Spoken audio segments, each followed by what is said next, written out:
fantastic superstars coming through, the likes of AJ Styles, and obviously Samoa Joe and the X Division, and just everything that's kind of gone into the history of Impact. I have always respected, but I'll be very honest, I've never watched.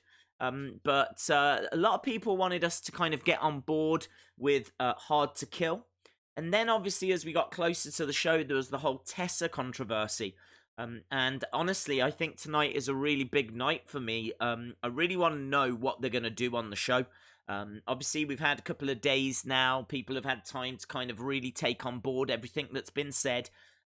My gut feeling is that they're not going to talk about Tessa or any of the controversy. It's not the kind of thing that you would bring onto the show. So, I gotta be honest, I'm not really expecting anything other than a wrestling show tonight.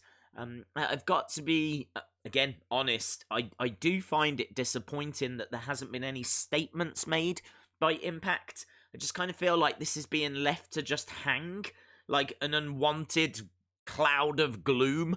It's just kind of hanging quite heavy everywhere. And honestly, if Tessa is innocent, okay? If Tessa is innocent, this is really not fair to her. It's really not fair. Because she is being, like, left out there now. She is being put out there. She's having to, like, deal with all of this. People saying stuff. She needs to clear her name. Obviously, if she's guilty, then we need to go in a different direction. But I think what we all agree on is that not doing anything is not helping anyone. Like, right now, this kind of limbo that Impact Wrestling finds itself in is probably the worst situation for everyone. I think Impact want it to, like, blow over. I'm not sure it will.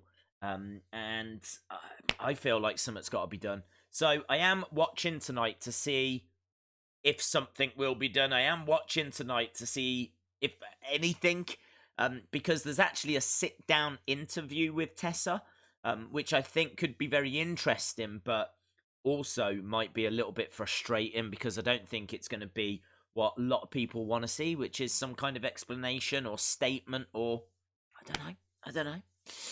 Liam says, I thought you weren't going to stream Impact again. I am I'm waiting to see what's on this show, to be honest. I put it out in a tweet earlier that I want something on tonight's show. If I get it, then I would stick with it. I really enjoyed the pay-per-view show the other day. I thought that Hard to Kill had some real positives. I thought the X Division was really good. Ace Austin against Trey was a match that I really enjoyed. I like Ken Shamrock, although I can see that he's definitely getting on in age now. There was positives, you know. Michael Elgin is someone that's been on my radar for a long time. Jordan Grace is someone that I really enjoy. It's just, this is what I was saying, it's all being overshadowed. It's like a heavy, unwanted cloud.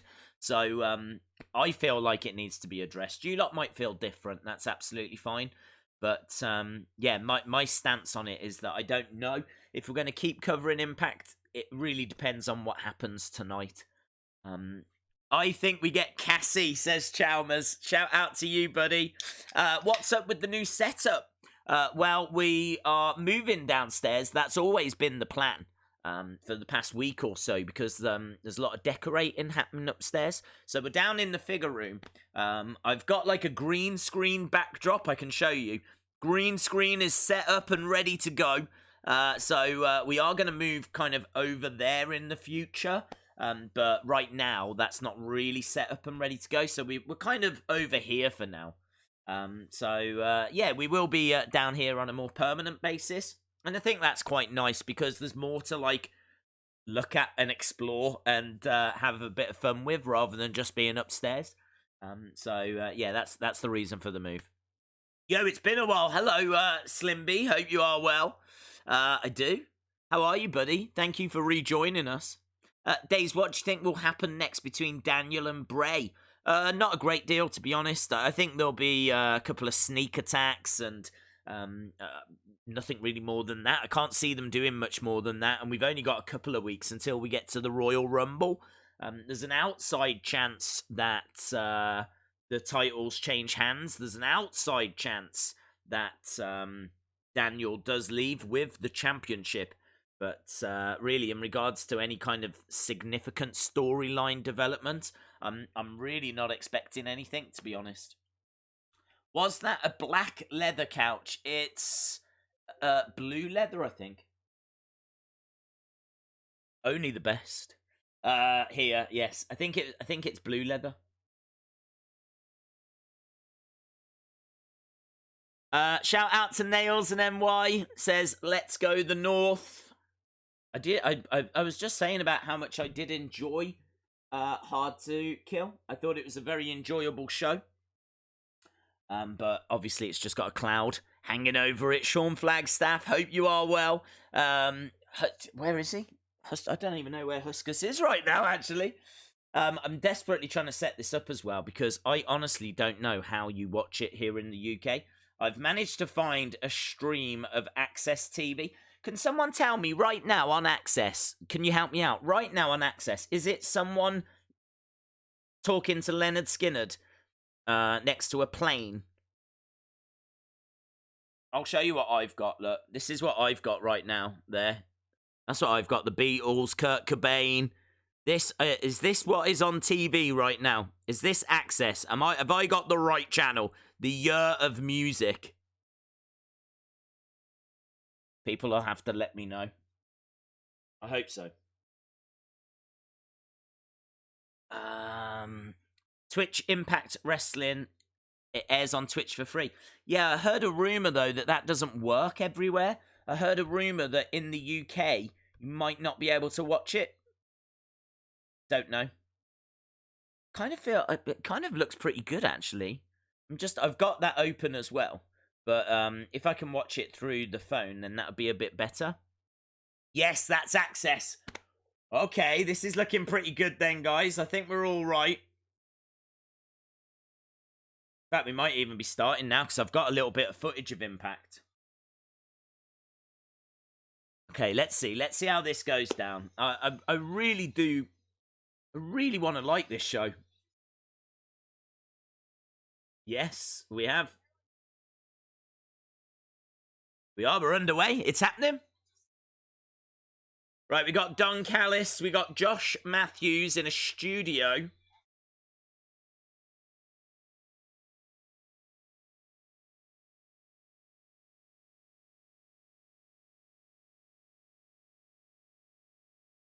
Where were you when we first put a man on the moon? I personally wouldn't be comparing Tessa's victory to that, but... So, Tessa arriving earlier at the offices with that championship. There will be a sit-down interview with her, which is part of the big reason as to why we're watching this. Tonight, we've got Moose versus Balaban, Ace Austin, and Eddie Edwards.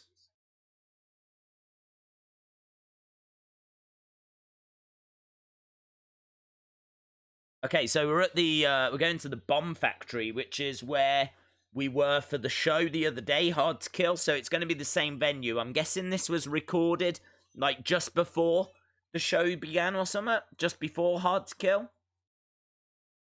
We got the Rascals.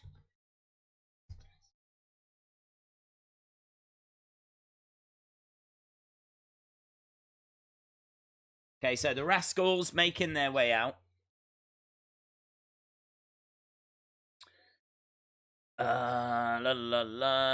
Days, I bought figures for $40. I sold 2 for $297. Very nice. I know you want the Fiend. What is your...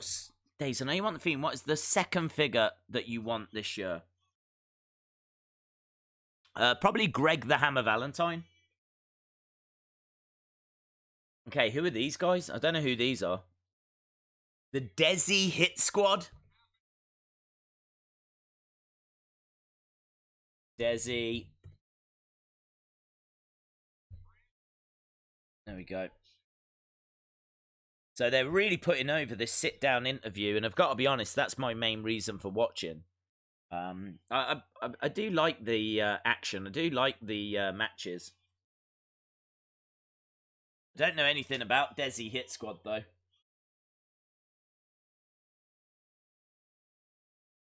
Oh, and who's this? It's like some kind of triple threat. What's going on?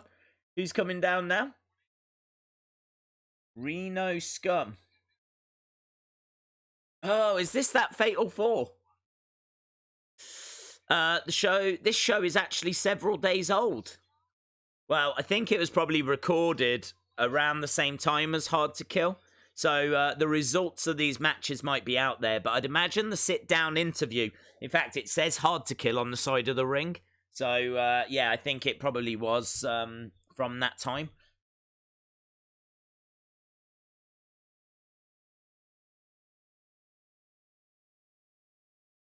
Okay, we've got TJD.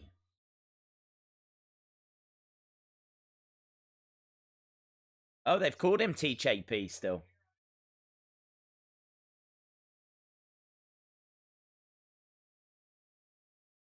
Gee, who's in this match? Is this like all tag teams? I'm just going to put tag match. It's cool to see TJP. Why was TJP not on Hard to Kill? I feel like he's a big name. Darga coming out. I got a TJP figure actually. I don't know if it's around.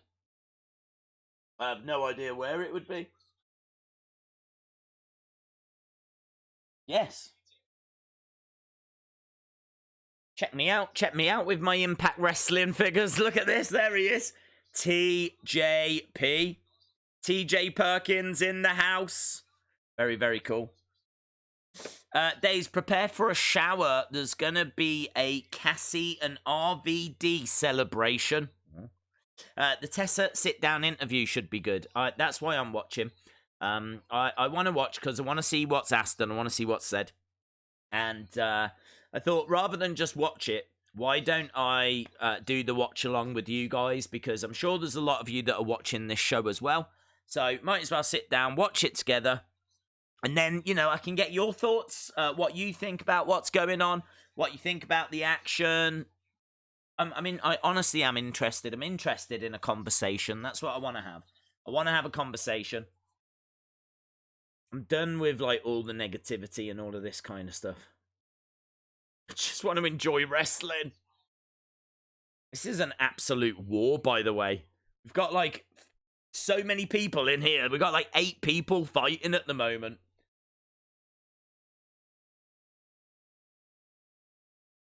Sean Reset says, Daze, Matt Riddle liked my tweet. I said, happy birthday, and I want to see him eliminate Brock Lesnar. That's very cool. I think he wants that as well. I'm pretty sure he wants to eliminate Brock Lesnar, so that's probably why he liked your tweet, buddy. That's amazing, getting Matt Riddle to like your tweet, bud. Nice drop kick to the side of the head. Daze, you need to check out Chris Van Vliet's episode with David Benoit. It's really good. I heard some of the headlines from it. I heard that David Benoit wants to wrestle, wants to compete under the name Chris Benoit or Chris Benoit Jr., wants to wear his dad's ring gear. I mean, he's obviously free to do all of that stuff. Daze, the Twitch stream is working fine if you know I'm from the UK. Cool. Thank you. I've managed to get one on my phone that's working quite well. Lovely work by TJP. Does anyone know why TJP wasn't at Hard to Kill, by the way? Because I would have thought that was a pretty big name that should have been on the card. It's down in the corner. I mean, he would be great in... I'm guessing he fights in X Division. Two big men staring at each other right now, trading blows back and forth. That guy in the ring looks like a really tall... Looks like the older brother of Enzo, doesn't he? He's like Enzo Amore's older brother. He's got like leopard print in the side of his head. Oh, nice double stomp. Some of the action is really, really good. No one will let him wrestle with his dad's name and hear the entrance music. Oh, I didn't hear him say he was going to use the entrance music. I feel like him wrestling under his dad's name might actually be a good thing, because if you go onto Google and search for Chris Benoit right now, it's bringing up all to do with his dad. Whereas if his son wrestles under the name of Chris Benoit, then if you search for it, your first results are going to be his son and what his son has been doing. And I'm not saying that because I want to erase his dad, but obviously the world moves on. It was an absolute tragedy what happened. Um, we won't really ever know what happened and why it happened, and I don't know if we'll ever really understand it all. But I think if his son wants to wrestle under the name of Chris Benoit, then that might be a positive thing. Because yeah, there'll be talk about it all and talk about the tragedy at the start. But you fast forward a couple of months, and people will have moved on. Razor's Edge, duck underneath, nice low kicks into the corner, nice step up enziguri. Enzo Amore is down. Yours is delayed. Mine is delayed. Well, I can have a look on... Yeah, I have got a little delay because actually, I didn't even know this, but I can watch it on Twitch. So I've got it live on Twitch. I've got TJP putting his foot on the back of... is that one of the Desi Hit Squad? Actually, it's quite interesting as well because... I can see what a lot of people are commenting on the actual Impact stream as well on Twitter. So, yeah, it looks like Twitch... I didn't think Twitch worked in the UK, to tell the truth, for watching Impact. I thought that it was, like, America only. But it seems to be working fine. The only problem is I can't see you guys. So, I'll have to go back. I paused TV till Daze caught up. Nice slingshot and a kick. Onto the middle rope. Double stomp. That was really cool. Nice little rollover. Yeah, what I would say is don't forget as well that YouTube actually put a delay on. So apologies. There's not a great deal that we can do about it. I can see that this stream is a little bit behind the Twitch stream. Actually, it's quite a long way behind, isn't it? Because now I've just caught up to the point when I was watching on Twitch, so I would say it's a good couple of minutes behind, actually. Okay, we've got a bit of drama here. I'm watching Access. Shout out to you. Daze, is Drake Maverick still in a storyline with Dana Brooke? I don't think so. There's so much wrestling on Life is Good. Life is good. Right, against the ropes, going to the outside. Nice, comes crashing down. I don't know what I should do now. I don't know whether I should watch that stream or the Twitch stream that's a little bit further ahead. If I watch the Twitch stream, though... I don't know. La Rosa and Tessa resolved their issues, I just read.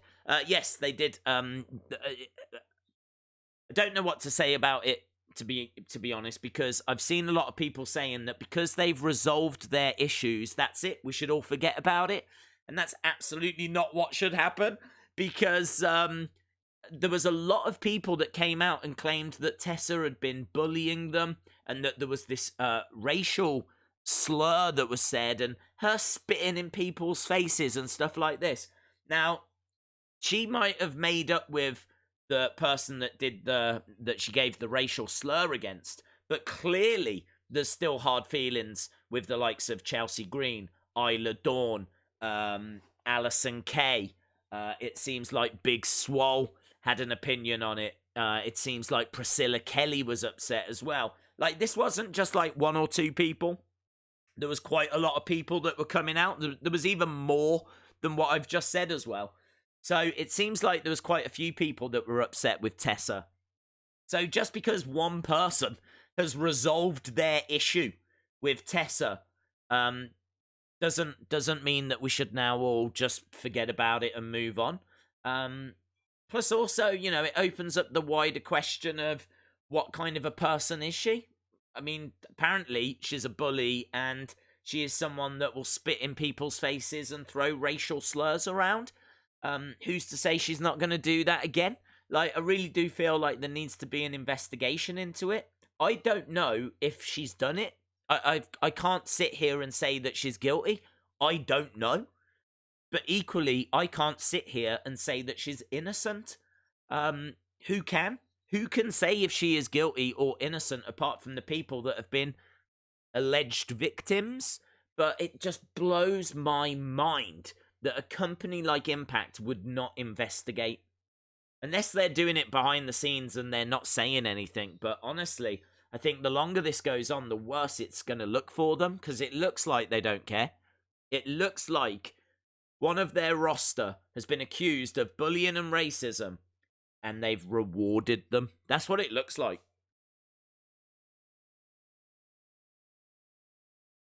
I mean, I've also read that, like, Ricochet broke up with her because, like, quote, she's a bad person, is what he said. I've seen articles that have quoted him as saying that. Apparently, WWE didn't want to take her because of her attitude backstage. Apparently, she was kicked out of the performance center. There's so much stuff. I was saying this the other day, there is so much smoke that the fact that she's made up with one person changes next to nothing. My concern is that nothing will get resolved tonight as well, and it'll just be Tessa sitting down saying how, hard she's worked for this moment and blah, blah, blah, blah, blah.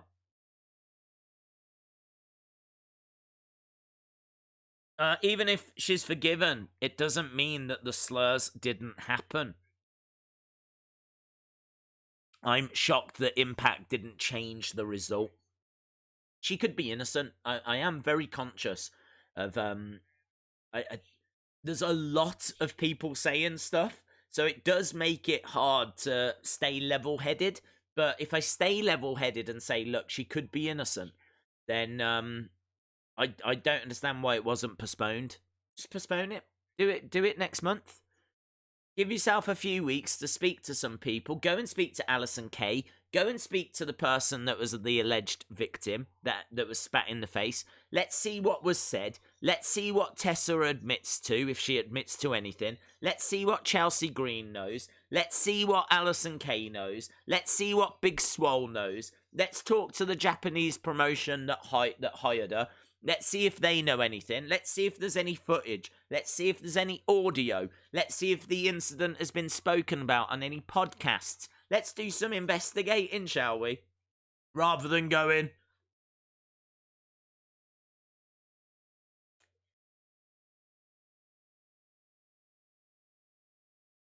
do you want the belt? Right, we're at commercial break anyway. I'm convinced that she needs anger management counseling and race sensitivity counseling. Because racist behavior isn't okay just because you're angry. I agree. I agree. I'm actually I'm someone that, how do I word this? I appreciate the Jim Cornette podcast, but I gotta admit, I was really taken aback. There's footage of Jim Cornette using a racial slur, and it really did make me question as to whether I wanted to keep listening to his podcast or not. And apparently he said it was, all the typical excuses. It was a long time ago. He was angry. He's not a racist person. He was angry at that person. And I actually think it's kind of similar to what Tessa has done, if she's done it, or I should say what Tessa is alleged to have done. And I honestly, I could forgive Tessa. Personally, I could forgive Tessa if there was an apology, if there was an admission of guilt, all of this kind of stuff. If she hasn't done it, then I feel really sorry for her because her name is getting dragged through the dirt, and she absolutely doesn't deserve it if she is innocent. But that's where a lack of investigation is hurting everyone. I don't understand. I don't understand all these people online that are sticking up for her. They have no idea if she's done this or not. You know, you get all these people going, "Oh, the timing's weird." Yeah, the timing's weird, but then she sent that tweet out. She kind of, you know, brought it on herself by saying, "Women, let's support each other." Whereby, if she had done this stuff, that's just like a red rag to a bull, isn't it? Can you imagine if you'd been bullied by Tessa and then all of a sudden she's sending a tweet out saying, "Women, let's support each other, yeah? Let's, come on. Great things can happen if we do." You'd be like, what? I think even Alison Kay was like, the audacity of this tweet. But again, we don't know if it's true or not. We don't know if it's true or not. It's really hard. It's a really, really difficult subject. All I can do is give you my gut feeling. My gut feeling is it hasn't changed from the moment I heard about it. Needs to be investigated. Needs to be. If you worked in a company, if you worked in, and I know this to be true because I've worked in companies, I've worked with HR departments, I've got experience of this. I've done disciplinary hearings for things along these lines. So I can actually sit here and say that I'm talking from a point of experience. If you're in a company and this happens, there is an investigation. There's a whole disciplinary procedure. You get invited and to a disciplinary hearing. I think there's about 48 hours notice. You can bring a legal representative with you, or a member of a union, or just someone that you trust that's going to ensure that the procedure goes correctly. There's an investigation. You get to see the notes and everything in advance. There's a whole setup. And honestly, it does seem like Impact just went, Have we got a does anyone know? Have we got a HR department? Have we got one? We got Johnny Swinger versus Joey Ryan. Also, we got Moose versus Bar versus, I like Ace Austin. It's like a moody Pete Dunne. And Eddie Edwards. Daze got disciplined for racism. No, I used to be the one doing the disciplinaries. So I worked quite a bit. I used to work in a company, and I got to a level where HR trusted me to hold the actual disciplinary hearings. So if someone in the region had been found that they'd done something that warranted an investigation and warranted a disciplinary hearing, then it could have got to the point where I was the person that was conducting that hearing, and a member of HR would come down and join me, and there would be a note taker. And this is what I'm saying. I'm not sitting here, some kid out of college, going, I think this is what happens. Like, I've done it. Like, many times as well. But granted, I've done it in a company in the UK, but I can't believe that your employment laws are different in the US. They're just showing us, anyway, we're getting a bit distracted, but there is no match on for me to tell you about.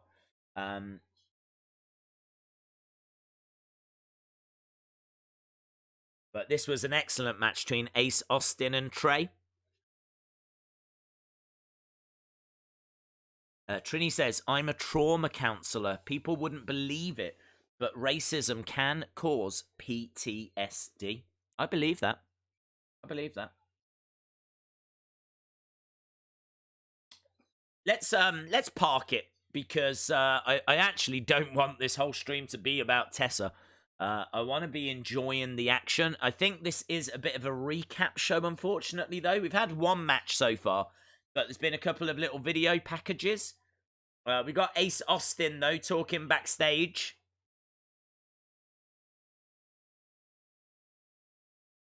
I wonder who his next challenger is going to be, because I really did like this guy.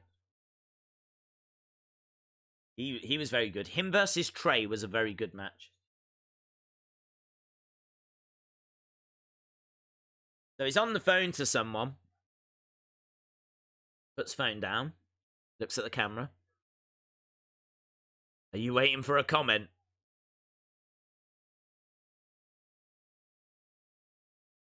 That's a nice card. It's a signed card as well. I bet you can buy those, can't you, if you go to Impact?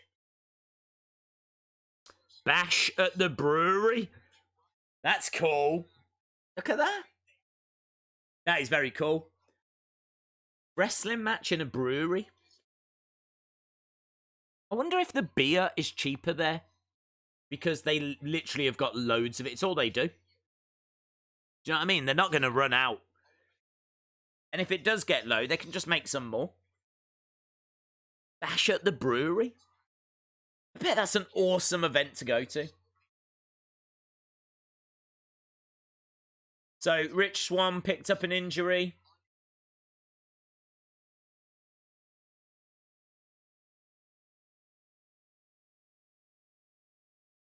So, there he is, look, hobbling away. Referee coming out. Just checking on him. And, of course, he was out of Hard to Kill. It meant that Willie Mack had to go on his own. And he did brilliant. That was another match. Basically, Willie Mack versus the North was really, really good. Looked like he was almost going to get the upset at a couple of points. Daze stole Walter's championship. It's on the top shelf. Yes. That was actually made by Icewe, which is a really great little YouTube channel that I don't know how many subs she's got now, actually. But yeah, she makes like cardboard belts. If you've not seen it, how great is this? I should get in touch with her again, actually, see if she would make another one, something different. But look at that. How great is that? Look at the detail on that. Very, very cool. Very, very cool. The video from that was, it's a couple of years old now. But, yeah. Still got that belt. It's awesome. See Wrestling, hello. If I was in the brewery, the beer would be free. I wouldn't give them a choice. My mouth would be super glued around the tap. Yes. I love the video. I'm still subbed to her. We will have to show Jessie that. Someone remind me. Yeah. I love that video as well. I had no idea. I remember she made it and she filmed like her making it and her sending it to me. And I had no idea when I was editing that video how it was going to turn out, what it was going to look like, because I didn't know what the footage was that she'd sent me. So I went through, cut it all up, made the video and everything, and yeah, I really like that video as well. That was one of the first times when I was, because it was, I think that was like 2016. That's one of the very first videos where I was like, this is actually all right, you know. I've just made a video that I'm not entirely embarrassed about.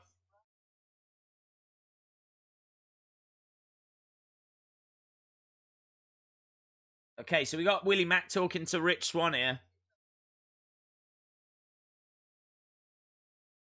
Willie Mack seems very upset with himself.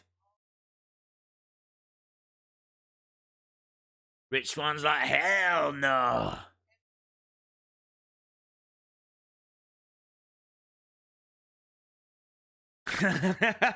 Guess what, Willie? You're not, bro. Bruh. So, there was a lot of talk that Rich Swann might turn on Willie Mack, but that's certainly not what's happening here. He's really bigging him up. Banana.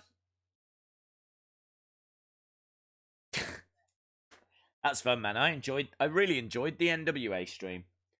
We always have, like, a lot of fun on that stream. I don't know what we do on Impact streams, because we don't really do them, but this is going to be nice and chilled.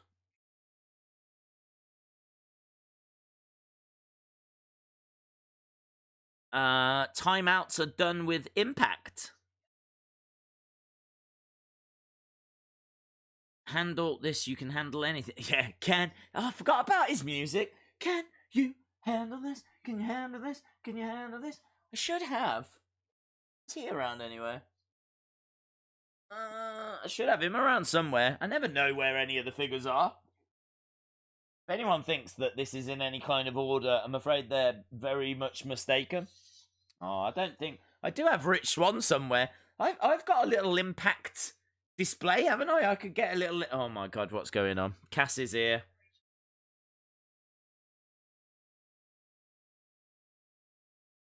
Just. Oh, thank God it's gone to come. Oh my god. Woo, guys! Things are gonna get real. Things are gonna get real. I need to have the popcorn, don't I? Hello, Cassie. Broken Dreams is like, oh my god. Daze, I might be going to WrestleMania. Amazing. Daze, if you had to watch one brand between Impact or AEW, what would you choose? Well, AEW, to tell the truth. Just because I want to see where we go with the whole Tessa stuff. I don't mind a female being the main champion. Just changing direction with the Tessa situation. I've kind of said everything I need to say. But in regards to her being champion, I don't mind. I think that she was in a feud with Sammy. I think that it was, from what I've been told, and from the clips that I've seen, an excellent feud, an excellent build. I think they did a very good job of making it believable. I think they had some great previous matches as well. I thought their match at Hard to Kill, and especially under the circumstances, was very, very good. Very, very good. So I think that Sammy and Tessa told a really good story. I think they worked really well together. I think that she could be beaten by someone like Michael Elgin, for example. I think there's guys on the roster that could take that title away from her. It's not as if they've positioned her as like this dominant female that can beat everyone. She's riding her luck a little bit. She's beaten like maybe the person that she's got the number of. But I think she might also struggle against a few of the guys on the roster. And I think that helps. I think it does give it credibility, you know? So there's definitely a story for it. I'm on board with it still. I've not seen anything that's made me go, nah, this is stupid. You know, it's not like Tessa's beating up Brock Lesnar. If there was something along those lines, I'd be like, this is... That was my problem with Seth Rollins. Seth Rollins beating Brock Lesnar upset me at SummerSlam. Because, like, I don't think that a healthy Seth Rollins beats Brock Lesnar. An injured Seth Rollins has got about as much chance as me. So I really didn't like him winning. There's like a full body groomer here, which is absolutely fascinating. Obviously, I've not seen this because these are American adverts. Dual-sided German? Why does it matter that it's German stainless steel? Why did they say that? Dual-sided German stainless steel. Why? What does that mean? What does it matter? Stainless steel is stainless steel. We use German stainless steel. Yeah, yeah, yeah, yeah, yeah, yeah. Ditch the water. Ditch the Clippers, unless you're an LA Clippers fan. Go solo. Oh, man, I could get that. It does look very good, actually. Oh, I've never shaved my arms in my life. In my life. But I don't think I've ever owned anything that's got German stainless steel, so... full body groomer. One tool does it all. That's going to be on my tombstone. AEW has it all. Comedy, established stars, great wrestling. They can collaborate with other promotions, but they do one thing wrong. I don't know what, though. I don't think that their men's division is strong enough. I don't think their women's division is strong enough. I feel like they got Jericho, and I feel like they got Cody, but you kind of already know about those, Kenny and Pac, okay? So you've got like 4 guys there.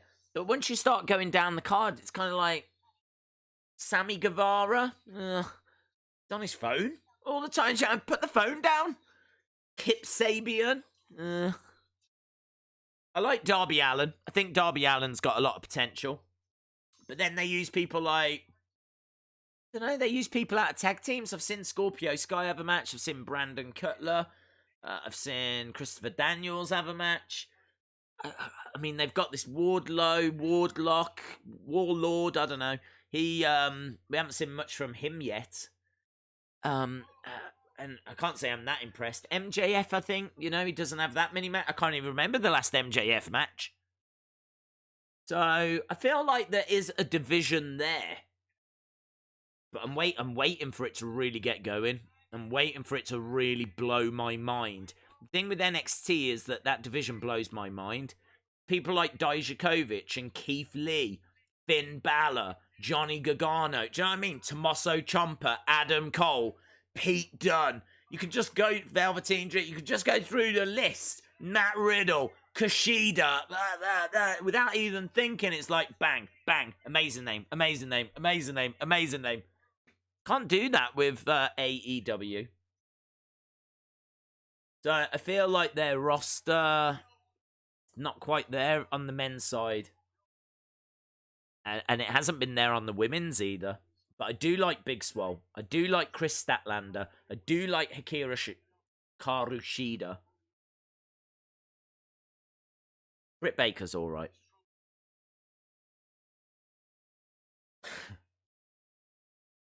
Right. We still haven't had a match since that tag match.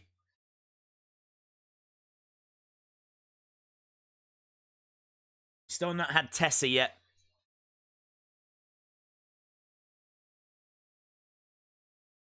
Days Watch, think about Buddy Murphy joining. Yeah, I like it. I think Buddy Murphy's a really big talent.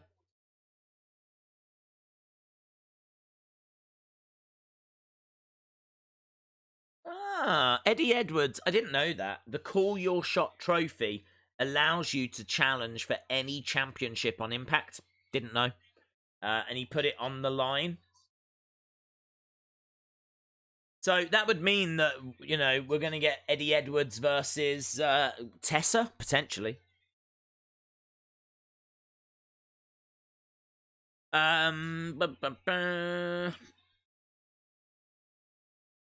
I think their roster is awesome. If people make an effort to find out about them, the indie scene is a black hole, though. I'm now obsessed with so many wrestlers that aren't even on AEW. Days, would a snake fit into Rowan's cage? I think so. I do think, just going back to Nails and NY's point, I think that the roster is very strong. But I'm not sold by several members, like, around the mid-card. Feel like the top of the card is quite good with Pac, Omega, Jericho, Cody, MJF. I mean, you've got 5 guys there without breaking a sweat. But then once you start moving down into the mid-card, if you used to bring in a mid-card title, I keep going back to Kip Sabian, Sammy Guevara, Peter Avalon. Maybe Luchasaurus could go solo. That would be cool. But he's mainly in Jurassic Express, isn't he? That's my point. I can't think. I don't know. Maybe there's some names I'm forgetting. Orange Cassidy. When Orange Cassidy starts going, that'll be a lot of fun. Did you see the clip of him helping Chris Statlander with that chair? That was amazing. Chris Statlander was like looking at a chair, trying to figure out how to do it. And he turned it over, put the chair down, put her on it, and then went pop on the nose. It was lovely.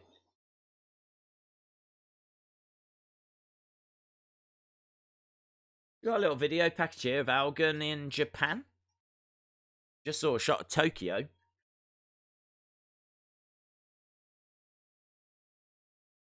I know so little about Impact. I don't know a great deal, bud. We're learning together, don't worry. I'm sure people in the chat can bring us up to speed. Darby Allin could have the mid-card title. I do like Darby Allin. I think the AEW have done a good job, actually, of introducing us to some... I didn't know about Darby Allin before AEW. Or Luchasaurus. There's several people, actually, that they've introduced us to.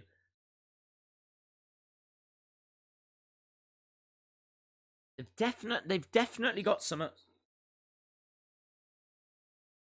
Actually, I'm really looking forward to tomorrow. Tomorrow is Bash at the Beach, isn't it, for AEW? So tomorrow's show is going to be a lot of fun. A lot of fun tomorrow. Something a bit different.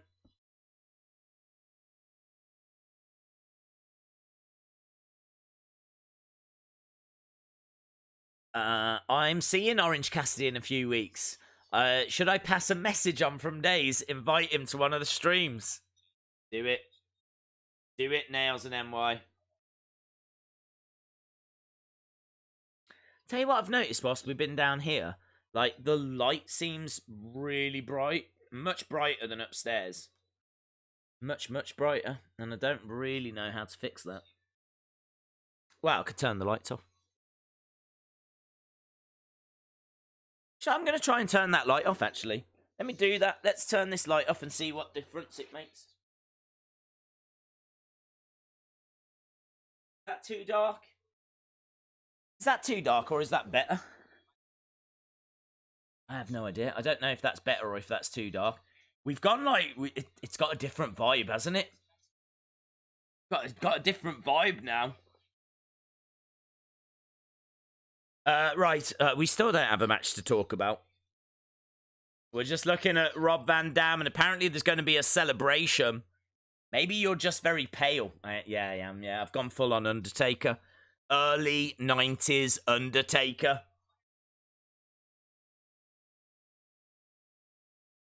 Better. Yeah, it does feel a bit better. Shout out to Ryan Tone. RVD is a legend. Sean says that's too dark. Dazers joined the Dark Order. Yes. Need a mask. I've got a mask. Here we go. Booyaka, booyaka, 619. I had this on in, Look at that. This is a blast from the past for anyone that watched the channel. Watched the wrestling moves video that we did on the channel.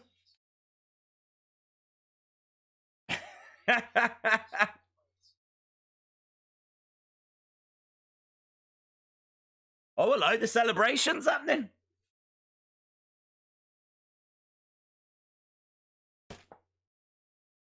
Okay, we got Rob Van Dam in bed.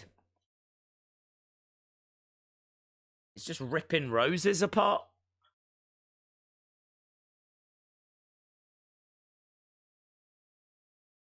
You're not going to get the stains out of that bed. Orange and Chris are AEW's Otis and Mandy. Yeah, I could see them going that way, Jennifer Lockhart. I am worried about what is about to happen here. I am concerned.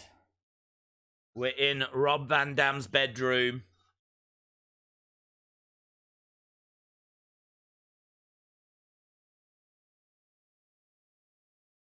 This is why I've turned the lights off. Things are getting a little bit dark. A little bit dark, a little bit seedy.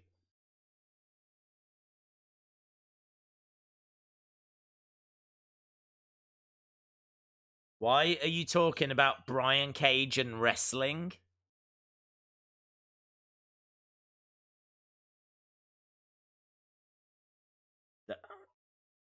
She loves to wiggle around, doesn't she?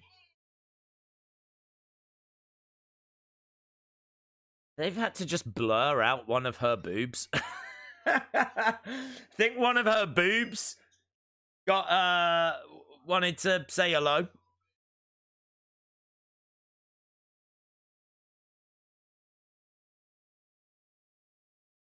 This is weird. It is. It's blurred out, isn't it? Amazing. So now we know that Daze goes into the basement to play with masks and toys. I've heard stories about people like you. Yeah, whenever I'm watching Rob Van Dam and his girlfriend, I have to come down into the basement and turn the lights on. Oh, there's another girl. Hey. Okay.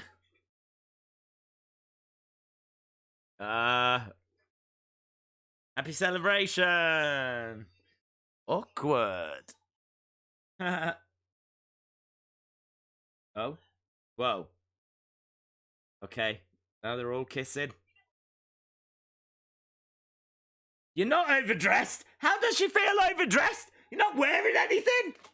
Do you know what? I'm feeling a bit overdressed. Well, you've lost your mind then because you're not wearing anything. You know, I'm feeling a little bit overdressed.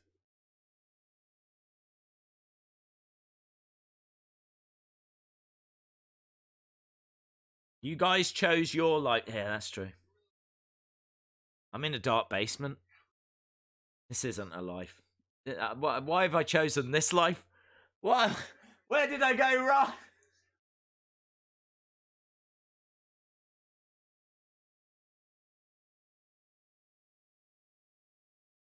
Okay, well, they've gone. RVD, best segment of the decade. He's got kisses all over him now.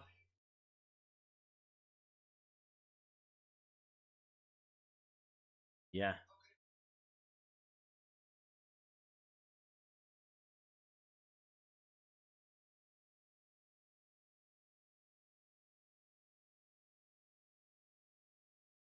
He's a real heel, isn't he?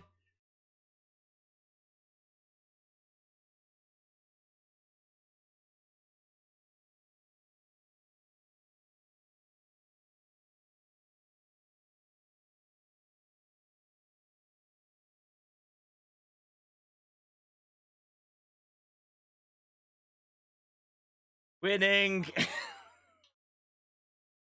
It turns out they was wearing too many clothes, and they've replaced the clothes with whipped cream, and wow, that was a thing that happened.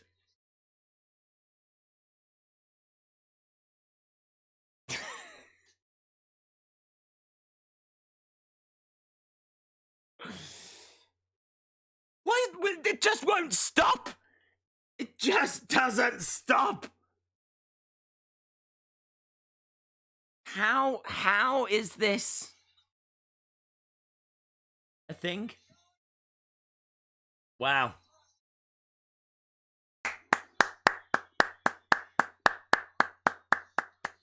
I would just like to thank whoever made that possible. And if my vicar is watching, see you tomorrow. I'm gonna be in confessional for about 4 days.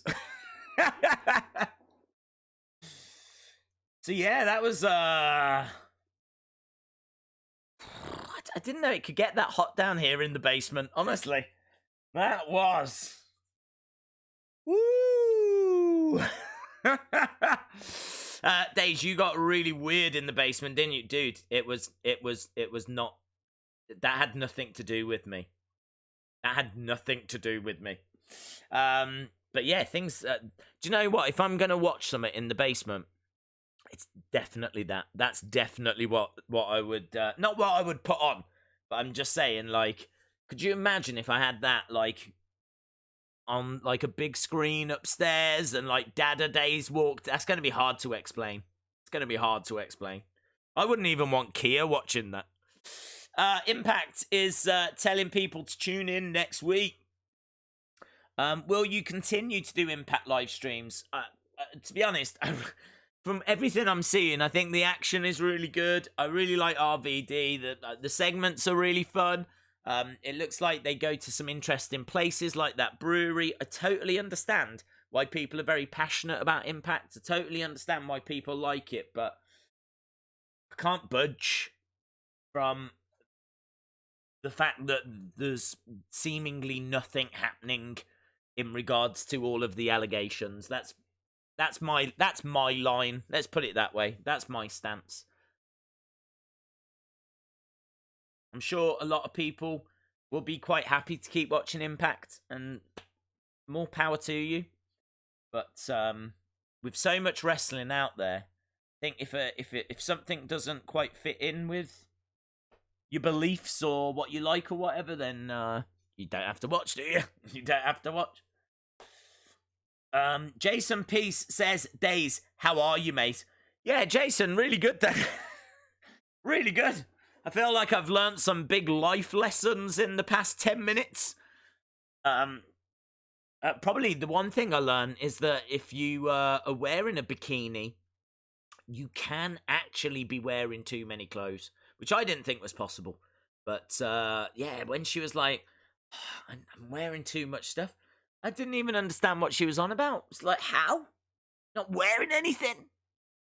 But it turns out you can actually wear, you can wear whipped cream. That's what you can wear. You can wear whipped cream. Shout out to Lauren. Shout out to you, my friend. The Fiend used his heel glove to turn Daze to watching TNA Impact. It was actually Yusuf. I'm going to give a shout out to our good friend Yusuf. Yusuf was the one that asked me on Twitter last week, would I be watching Impact? And he said there was a pay-per-view coming up. And I was like, oh, I don't know, let's see. And we did a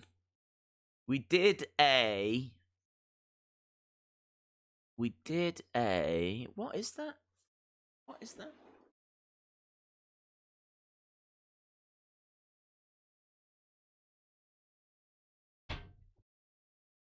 No way!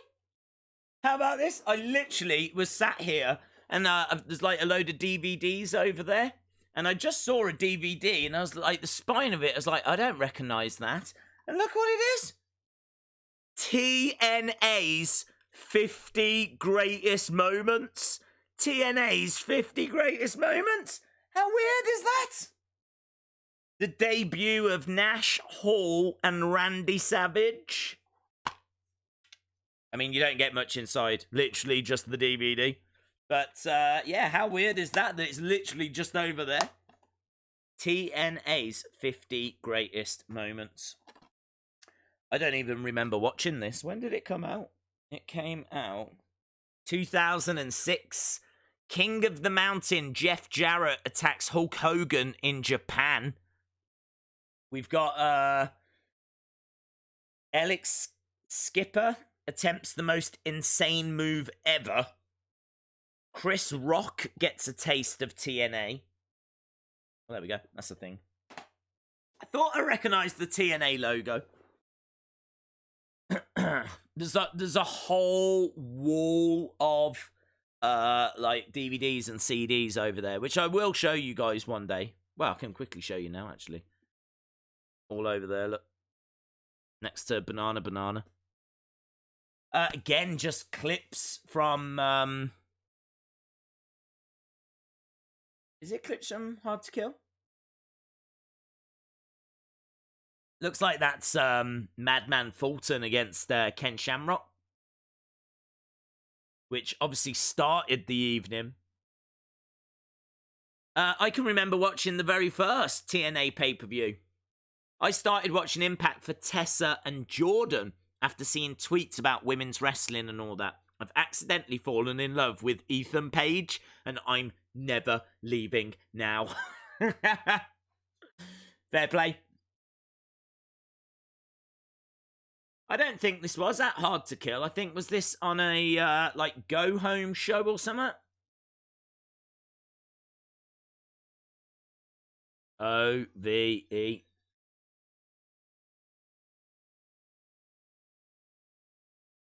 Yeah, and there's, Ken Shamrock coming down, saving Tessa. Wrestling Daze loves Postman Pat. Breaking news. NXT has got the only watchable women's division. I'm going to be calling him Banana forever. Daze, your face was priceless, but that was hot. What, my face? Thank you. Thank you, my friend. I knew I always liked you. How long is Impact? Is it an hour or 2 hours? How long are we here for? I don't even know. Maybe it's like 7 hours. I don't know. We're actually coming towards the end of the first hour. 54 minutes in.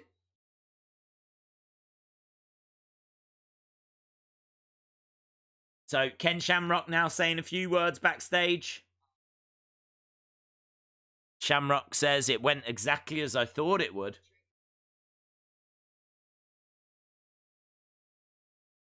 Not true. There's a lot of awesome women everywhere. Despite the booking, women's wrestling rocks. Let's support it everywhere. 2 hours. Thank you. Honestly, it's not a chore. It's a lovely little watch. I've really enjoyed the first hour, even though there's not been there's been one match. But I do like the promos, and it's nice to hear Ken Shamrock talking right now.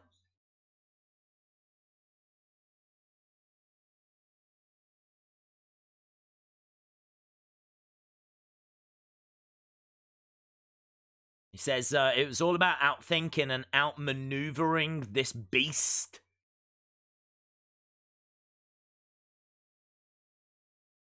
Getting a win is very difficult here. I like that.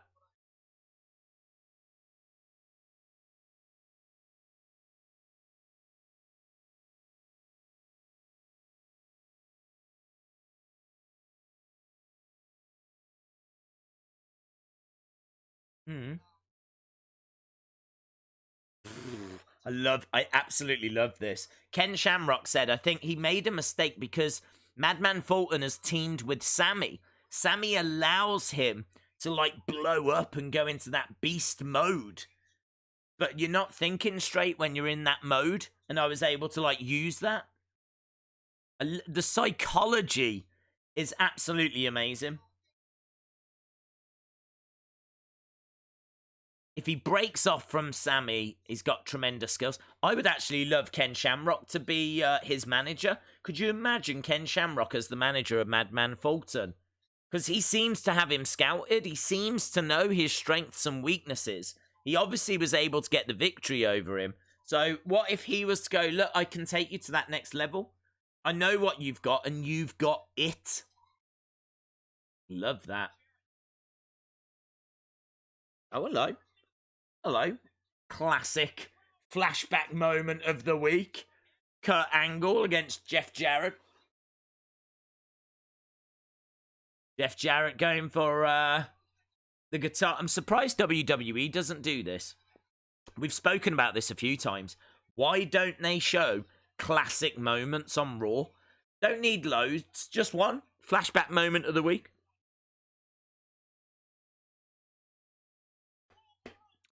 There was only 5 best moments of TNA, and they all involve Jay Lethal and Ric Flair. Yes, March 28th is Impact's most violent pay-per-view. It is Lockdown. It's like the Ambrose Asylum, but more nuts. Impact versus NWA. Love NWA. Love NWA. Really great. We saw a great show earlier.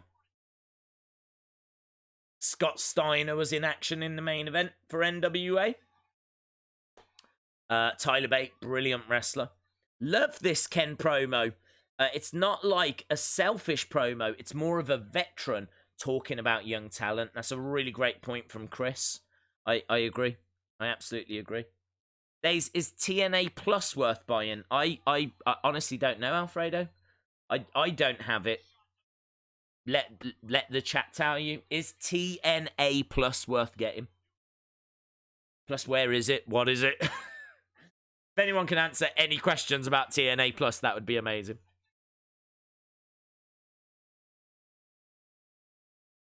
Jeff Jarrett getting up onto his feet. Angle going over. Oh, misses with an enziguri straight into the angle lock. This is cool, man. Got the old six-sided ring, which we were talking about the other day. There seemed to be people were kind of split on it. Some people love it, some people didn't. I was personally never a fan.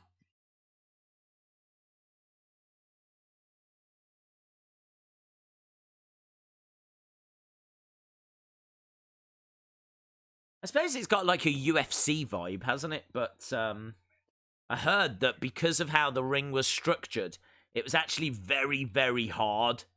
I've heard a lot of wrestlers saying that it needed extra supports because of the extra dimensions and weight. And apparently, like, it was not a great ring to do bumps on. TNA Plus gets you the uncensored RVD promos. I don't want it then. I don't want it. I've seen enough. That's enough for me. Do you know what I mean? My heart can't take any more.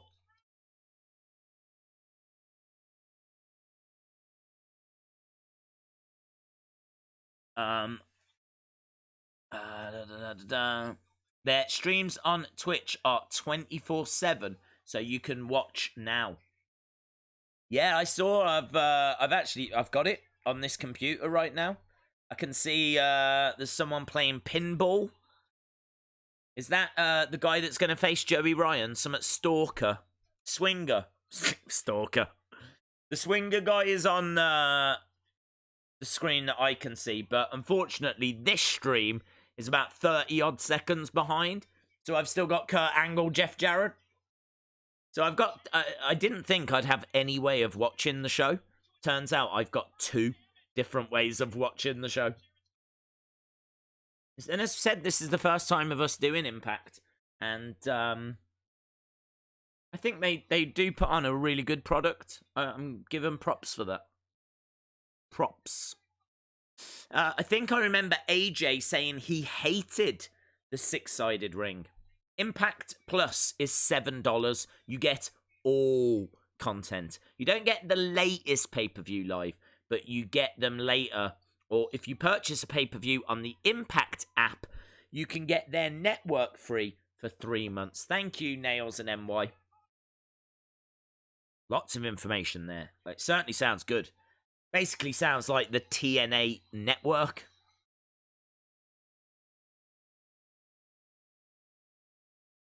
I've got all I need, in all fairness.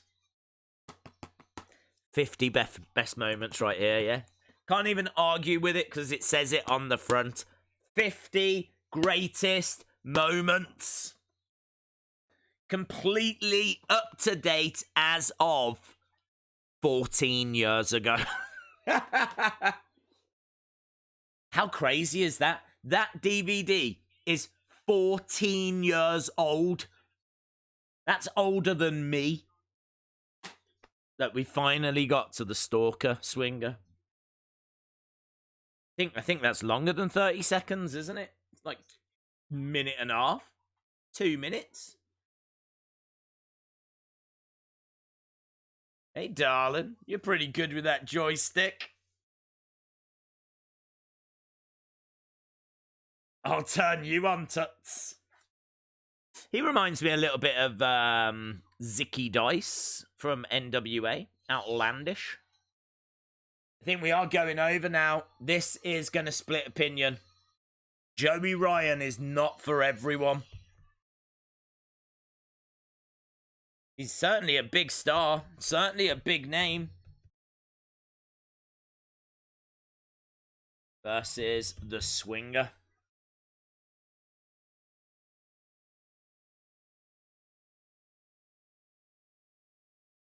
One of the most controversial wrestlers you'll see as well. So, Joey Ryan making his way down. Wrestling Daze has got a TNA DVD. Yep, straight up. Daze, you should do Impact next week. This week was always going to be a clip recap show. Next week, you will love it.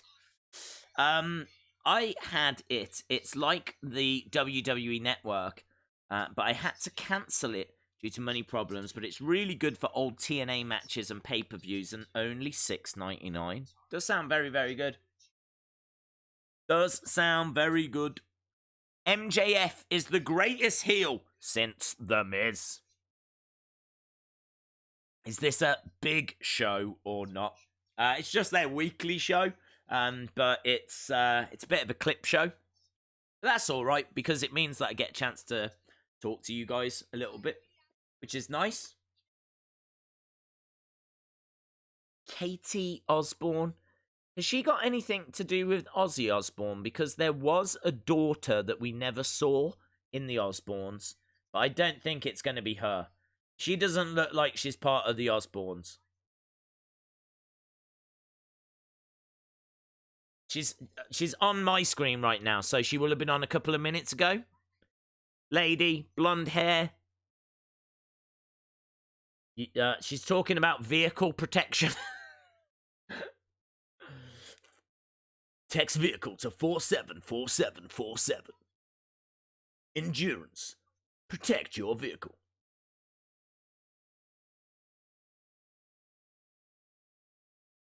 Insurance plus endurance equals total protection. That's what Rob Van Dam needs. Total protection. Do you think Brian Cage's wife will leave when he does? Well, we don't know if he will. She was on Twitter saying that it wasn't true. So we don't know if he is going to leave or not. So we'll have to wait and see. She's not an Osborne. She lied to us. How dare she? Who does she think she is? She struck me as an Osborne. Can we all just take a minute to appreciate Tyler Bate? We did. We appreciated him on the NXT UK watch-along when we were freaking out about his brilliant match. Can I tell you, I'm really excited because is this Combate America? Is that what it's called? Combate America? Americas. Combate Americas. That's what Thunder Rosa fights in. So I'm quietly confident that I might be able to watch Thunder Rosa's next fight. Combate Americas. Oh, do you know what? I am loving this. I'll tell you why I'm loving this. I'm loving it because I feel like I'm in America. I feel like I'm in America, watching American TV. I want, like, a square burger, yeah, which you can get in Wendy's, I think. So I want a square burger. I want Hot Pockets. And I want cans of beer that big. Because you can't get them here. I've not seen cans of beer that big. I think you can get, like, craft beers. But you can get, like, Budweisers and things in America that come in these, like, little cans. I've never seen them here in the UK. That's, like, totally an American thing. Johnny Swinger on the way down.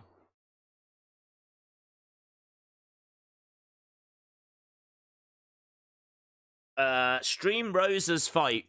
Well, I don't know when the next one is. I don't even know if she's announced it. Plus, I don't know if they're even going to show it on Combate Americas. But there's a little piece of the puzzle that's fallen into place, because at least I know they do show Combatus Americas on Access, and I know now that I can get access. We've got Joey Ryan in the corner.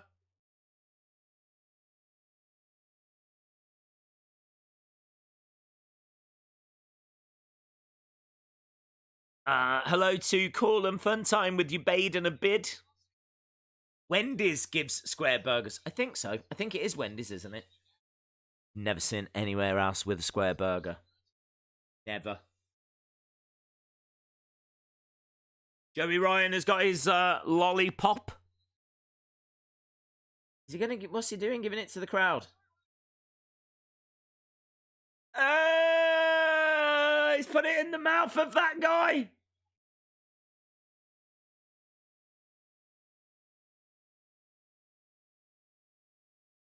Joey Ryan had come down with it, and he's like, "Who wants it?" And put it. Oh my god.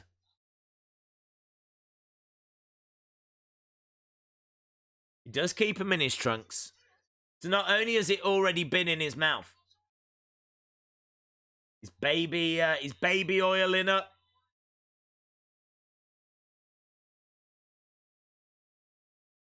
As I said, he is not for everyone. How is baby oil legal?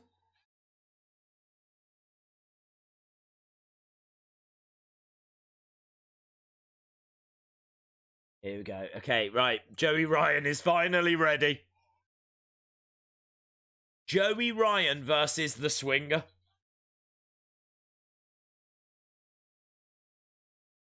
Yeah. I'm not going to repeat what he's just said. Touch it, touch it. This is wrestling. This is wrestling. Wow. I'd take a lollipop from Tyler Bate. Kieran, calm down. Calm down.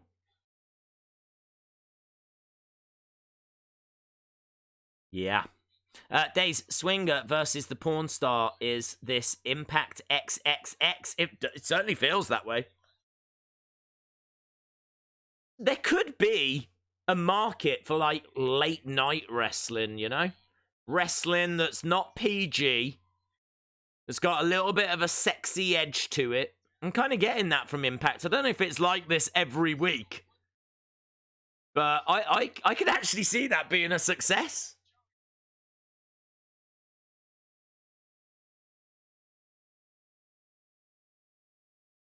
Like matches where the winner gets to go on a date with this hot girl, or gets to go on a date with a hot guy, or I don't know. They could certainly come up with some very interesting storylines. You don't want to go, like, full-on perv. I'm not saying go full-on perv. But I'm just saying that what they've done with RVD, what they're doing here, is leaning like that kind of a way, isn't it? He's going to touch it. He's going to touch it. Definitely touching it. Don't know what I'm watching. Oh, nice. He punched him in the face. Yeah. I haven't seen that. The main stars only get time for promos in AEW. Feels like WCW, where most of the indie talent don't talk on the mic. There's never been a Nakazawa versus Joey Ryan match. Too oily, question mark. They would be very oily. They'd just keep slipping off each other.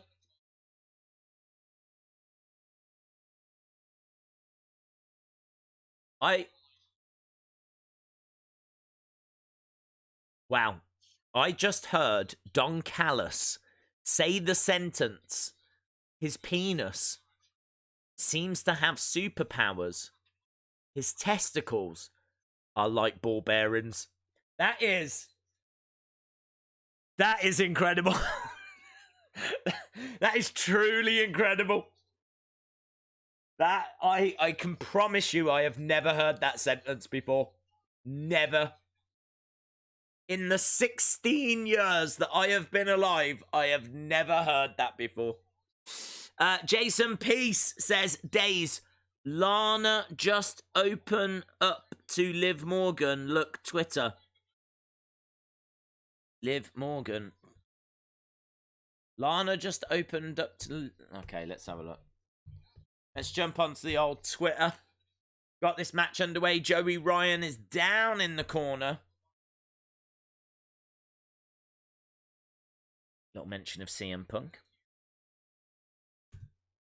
Johnny Swinger now's in the corner. Getting reversed, hurled across the ring. I have to be honest, Liv Morgan, you're stunning. Your blue eyes are just gorgeous. That I pray my children have your eyes. You have the prettiest face. So much potential. But then you wear this choker from 1999. You are a WWE superstar, so please be a star and be relevant to 2020. That is some good shade. That is some good shade. Loving that shade. So she's saying that she's pretty and all of this stuff, and then lays into that choker. You're wearing a choker from 1999. Brilliant. Stalker was about to stomp on little Joey Ryan. Oh, headbutt!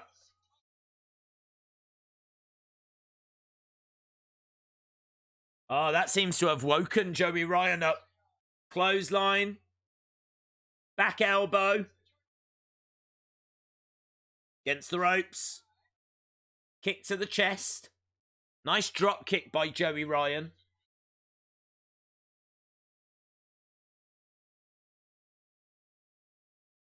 Lana actually replied to me on Twitter last night. Amazing. What did she say? Little roll up. 2. Oh, foot on the ropes.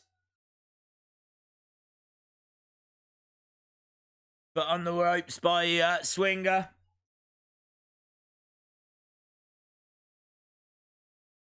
What's he looking for? DDT? Swinging net breaker. Looking for a swinging net breaker. Oh, we're there. We're there. He's going for the suplex. He's touching it. He's touching it. Oh my God, the referee has gone as well. Ref's down. Oh, that was so powerful. The ref went with it. Insane. Joey Ryan is standing over the ref.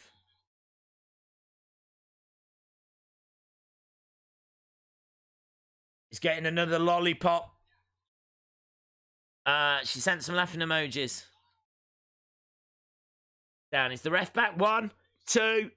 Joey Ryan wins. No surprise. Joey Ryan gets the victory. Crowd are into it.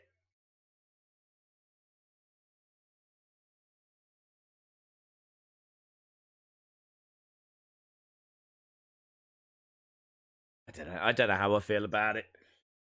I don't know how I feel about anything anymore.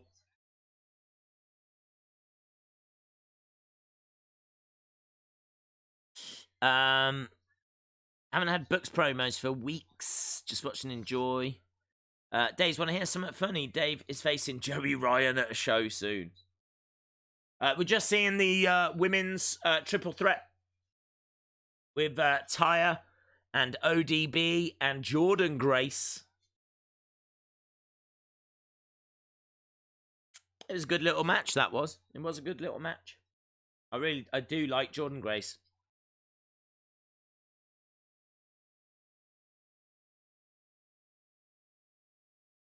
Days, bring in Banana to do the true Banana promo.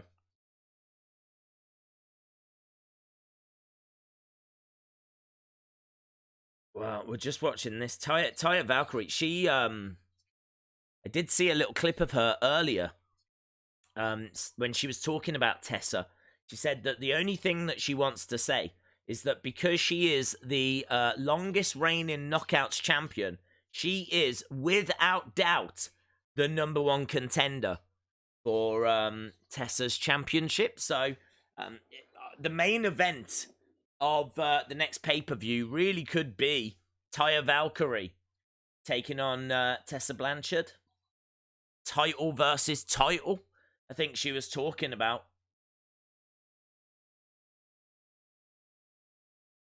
They're just showing how Jordan Grace had the match won.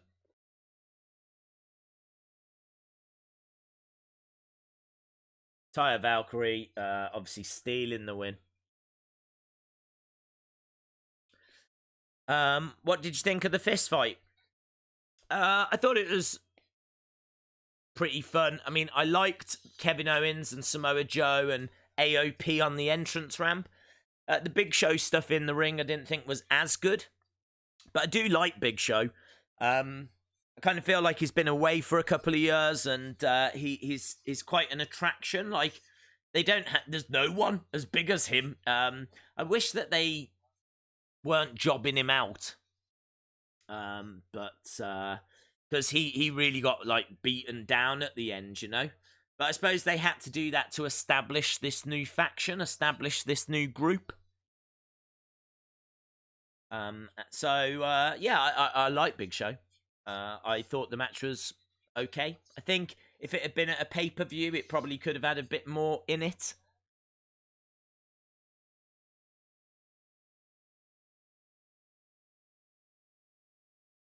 Right, we're getting towards the Sami Callihan, Tessa Blanchard bit. I still wanted to see Cassie and Tessa celebrate.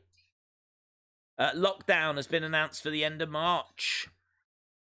Days, you should live stream CZW. It is on the Fight Network. It is crazy. Heard a lot of good stuff about CZW. I'm not sure it's my kind of a thing, so I think it's a lot of deathmatch stuff. I'm not the biggest deathmatch fan. I think when done well, it can be really good.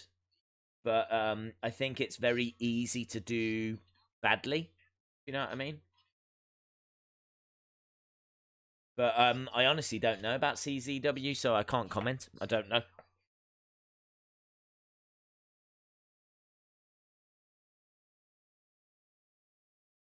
Tessa Blanchard showed the heart of a lion.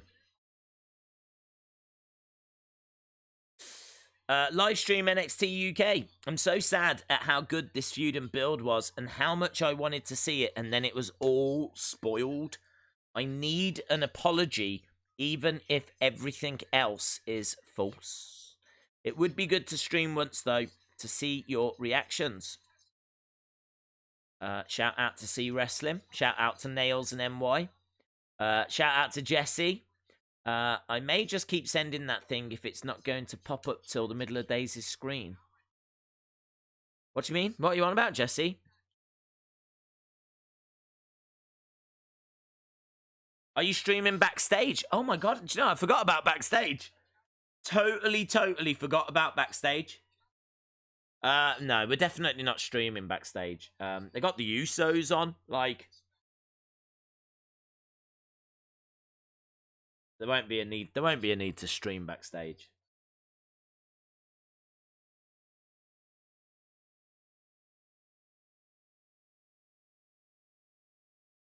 They really are going through... I feel like I'm watching this match again.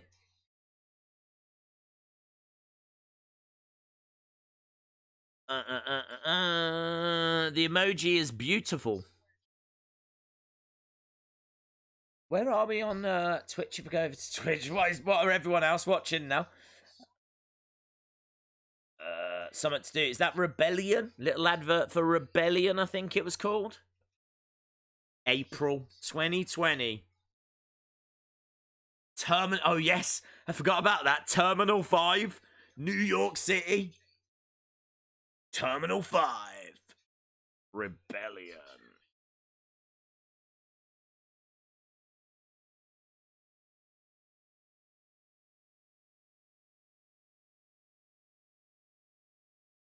Are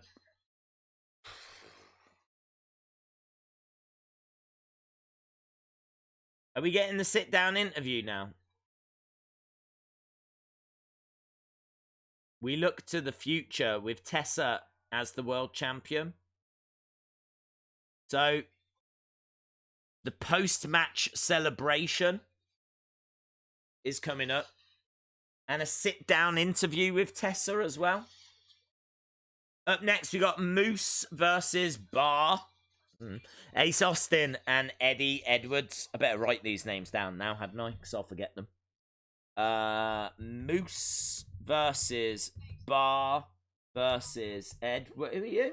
Rodney Pete and Holly Robinson Pete. Bippo Zen. He's lost 35 pounds and 4 pant sizes. Pants. We call pants. That's our underwear. Think he means trousers. Or jeans. Jean sizes. So I don't want to know about his pants.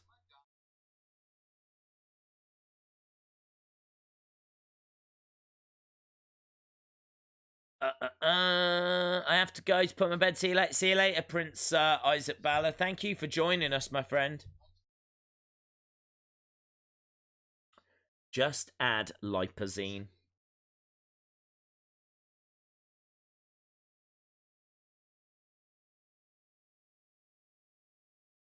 This is like the longest advert I've ever seen. Lipazine.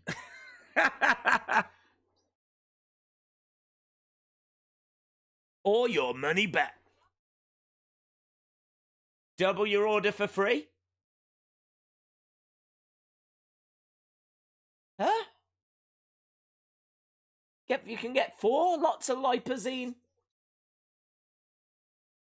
for the price of 1 bottle. Oh my god, I might get it. Just think of how much weight I could lose. Just think. I'll be wearing no pants. No pants. I won't need to. I will have lost all of my weight thanks to 4 bottles of lipazine, but it doesn't stop there. Meta Boa Plus. Get that free as well. That is free as well. Amazing. Did you find about? I didn't even look. Do you know I didn't even look? It's a really good point. I didn't look for it. As soon as the stream finished, as soon as the NWA stream finished, I was trying to figure out if I could even watch Impact. And I didn't know if it would work on Twitch. Turns out it does here in the UK, so I know that if I need it in the future.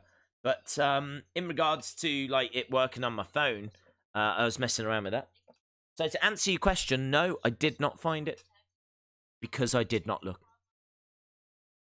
Vaping injuries.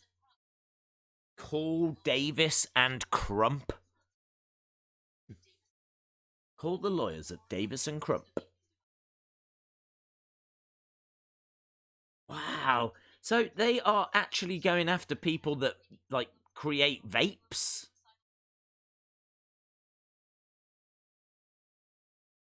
Are you eligible for a cash award? We don't get any of this in the UK. Amazing. I could tell you how to gain weight. I can tell you how to lose weight. Don't watch Twitch. You get this silly woman who doesn't shut up. Are you thinking of me? You might be thinking of me. Why does she not shut up? Who is she?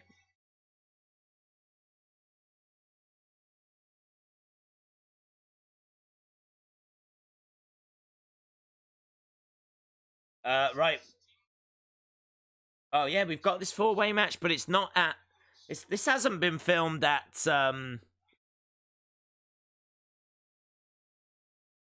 bomb place, bomb factory. Is it the bomb factory? Oh, big kick. Ace Austin. That's who I've forgotten to add. Who's like this baby Yokozuna? Who's this guy? Is that Bar?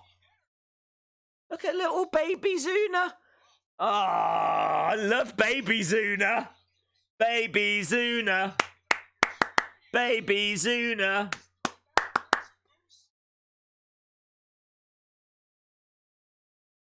Yes, loving him. Have I got baby Zuna? There he is. Do you know what? I've got him in that, well, similar attire. There he is. Baby Zuna right here. In fact, I could have like a little Impact match, couldn't I? I could have Baby Zuna versus TJP.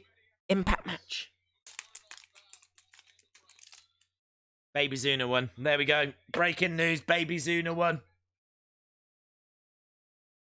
What's he wearing? I think he's wearing those colours. But just the other way around. I think he's wearing black with white. I can't see him now. Yeah, there he is. Baby Zuna. Baby Zuna. This is incredible.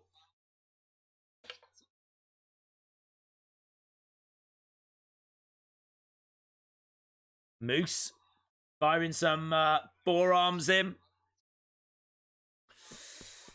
Works for me. Works for me as well, bud. Shout out to Team CB.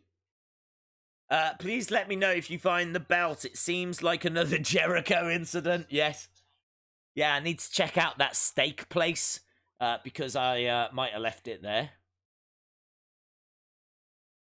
Moose getting in the face of Baby Zuna. Oh. Oh, did it just poke him in the eye? That's very Mr. Fuji. Zuna collides into Moose. They're just colliding into each other now. Both go down, double clothesline. And everybody is down in Philly. Team CB asking, how you doing? I'm doing all right. Doing all right. We've had quite a fun little evening. We've been watching NWA. Of course, now we're here for Impact. And just waiting to see what's going to go down tonight. Chops cut quick. Very quick. Little... Oh, Baby Zuna right into Ace Austin. Look at the speed of them chops. And now Moose is in there. It seems like they're going up in height. I like that. Edwards push back. Moose over the top. Ace Austin thrown up to the outside.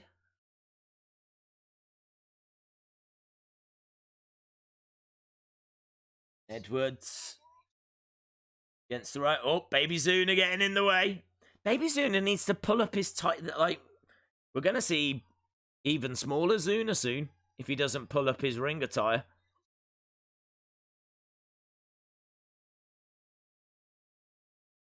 He is. He's opening the gates.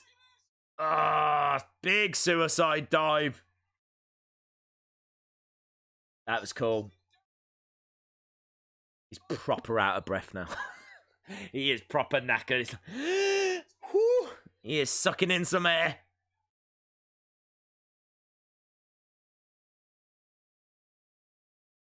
You might be right. I will try.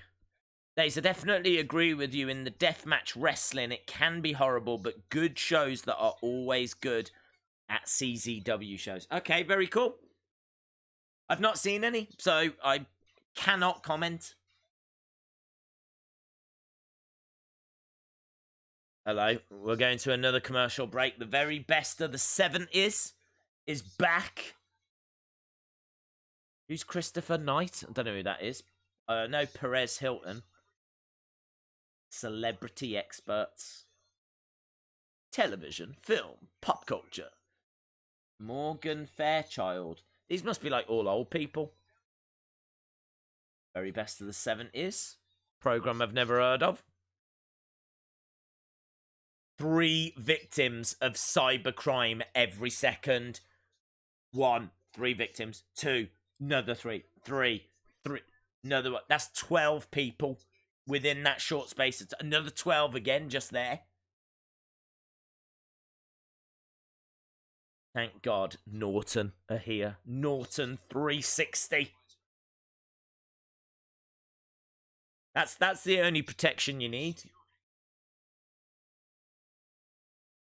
That and the vehicle protection from earlier. Is it Endurance? With Kelly Osbourne. Put Twitch on to see this stupid woman. Oh yeah, who is she? What's this? What's she doing? Who is she? Hang on, let's go over.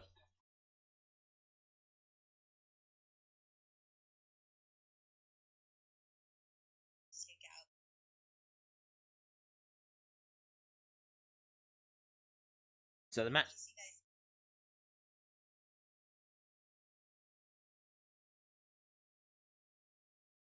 Who is she? So she must talk during like the commercial breaks.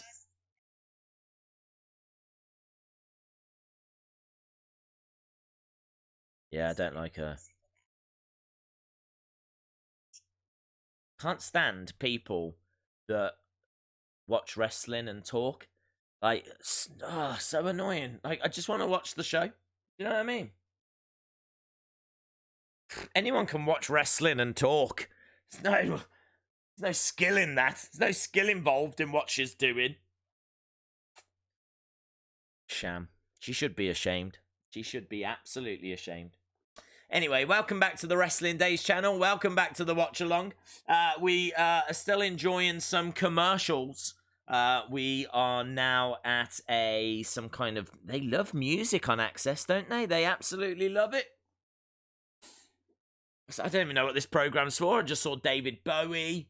I think it was that...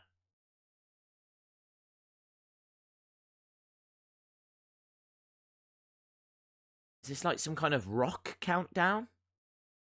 TV concerts. Well, I know where to come now for all my TV concert needs.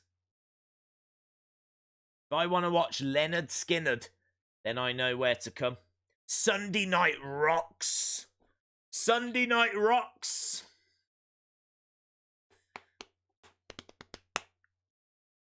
Do you know what? I don't do anything on a Sunday when there's no pay-per-views. We could start doing Sunday Night Rocks watch-alongs. Sitting here, singing along to all the hits. Woo! Probably won't know them, but still.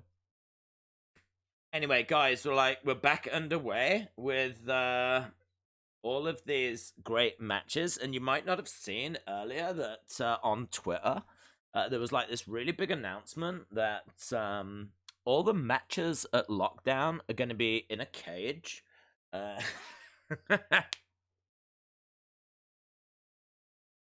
Right, double clothesline by Baby Zuna. His dad would be so proud. Do you know his dad passed away? Well, no, not his actual dad, but Yokozuna passed away in the UK.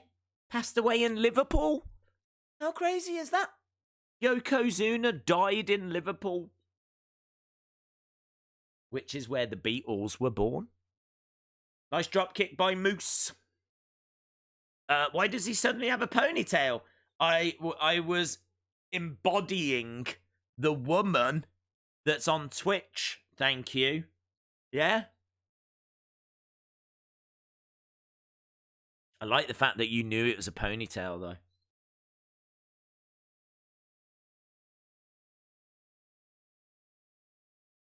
Right, Baby Zuna up top. Everyone tweet Impact. Tell them to replace whoever she is with Wrestling Daze and pay him. I could dress as her as well, couldn't I? I'd do that. Quite happy to do. Imagine if you tuned in next week and there was me on whatever. I think she's in bed. It looks like she's in bed. I swear she had like pillars behind her. And it could be me like, hey guys. So I don't know if you saw earlier.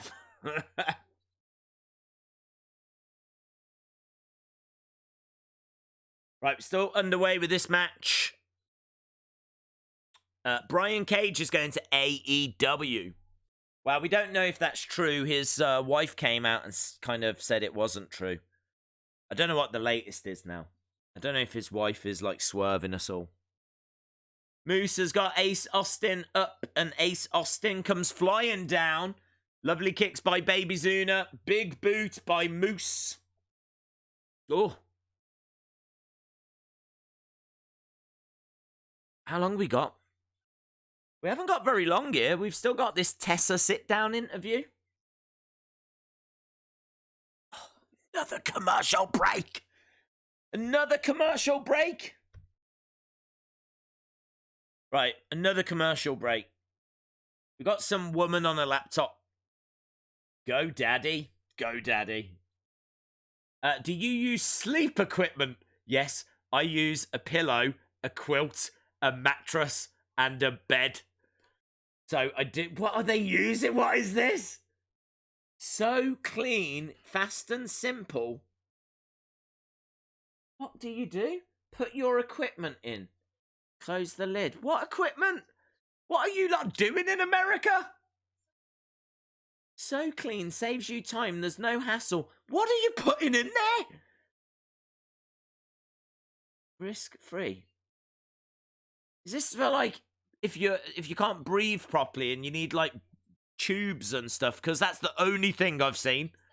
Because I'll tell you now, I am not putting my pillow in there. How many people are sleeping with sleeping equipment to the point where they feel that it's going to be beneficial to put an advert on TV for cleaning that whilst you're asleep? I don't understand. Surely there's not that many people that have got sleeping equipment, that have got tubes and things. Do you know what I mean? Like oxygen pumps to keep them going at night. There can't be that many people. Can't be.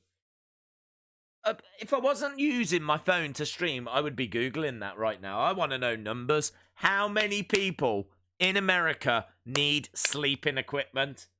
It's got to be a significant number. Otherwise, why would they show us sleeping equipment cleaning stuff? Don't understand. This is blowing my mind. This is like a whole new world for me. I'm starting to wonder if, I mean, why am I using up energy breathing at night when I could have a machine do it for me? I might just do that instead. I might see if I can get some sleeping equipment. Then I haven't even got to worry about doing anything. Now we've got an advert. Zantac injuries. What are you lot up to over there? I am very suspicious. We don't get any of this. None of this. So far, I've seen 2 adverts. Actually, both from the same company. Davis and Crump have really got it out for different companies. They hate vapes. Now they're going after Zantac injuries. I don't even know what Zantac is. Bladder cancer, colon cancer, liver cancer, ovarian cancer. Wonder if I'm eligible. Have you ever had Zantac? No, I don't know what it is. Can I have money? No. Oh. Are you in America? No. Do you use sleeping equipment? Well, I'm thinking of starting. Now we've got some personal capital wealth management. It's just the best. I love adverts. Daze, you don't sleep at nights. No, I tend to stay up at nights. My body clock is on American time. She said she heard Daze making fun of her and that she was going to tell Brian Cage. She sounds like Baby Yoda. Who sounds like Baby Yoda? Oh, this woman's back again. What is she doing? Predictions and ideas. Y'all are really, really good. Who are you? What do you do? What is she reading? Is she reading the chat comments?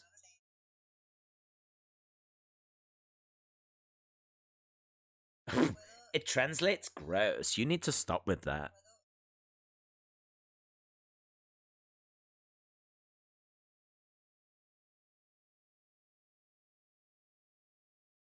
You want to see my shirt or do you want to see my food? I don't know what I'm watching. This is mind-blowing. The impact would have... The camera's not even framed on her. I find that incredible. I find it absolutely incredible. I find it amazing. They're like, oh, what should we do? What should we do when we go to commercial break? Oh, well, I know this girl. Oh, yeah. What does she do? Well, she just lies in bed eating food. Oh, yeah. What kind of shirt she got? Grey one. Oh, brilliant. Let's have her. Let's have her. People love food and shirts. Do you guys want to see my shirt or do you want to see my food? Because I've kind of already eaten my food. Well, I'll have to look at your shirt then, won't I? If I can't look at the food, I'll have to look at your shirt. Right, Ace Austin. We are back anyway on here. Ace Austin. I see blue. Shout out to CBW Network. Well done, Ace Austin. I'll tell you something I know about Ace Austin. He is Ace. He is Ace. Right. Now the fun stops. Footage of what happened after Hard to Kill went off the air.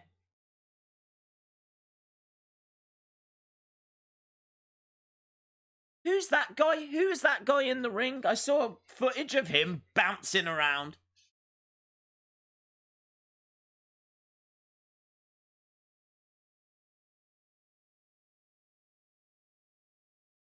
She ignored the noise.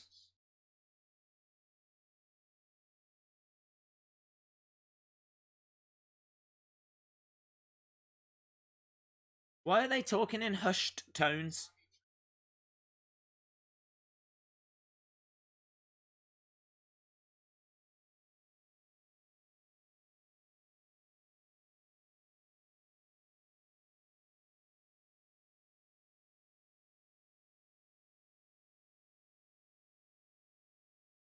Right. Well, there's people on the entrance stage clapping. She's hugging different people.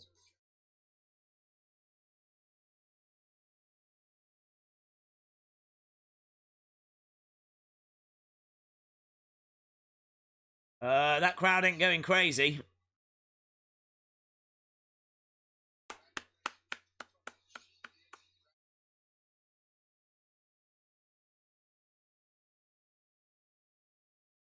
There's definitely people that are pleased for her. So, you know, I'm not going to take that away. This was a big storyline. And, as I said, she might not be guilty of the things that she's accused of. But I feel really bad for her. If she's innocent, I really, really feel bad for her.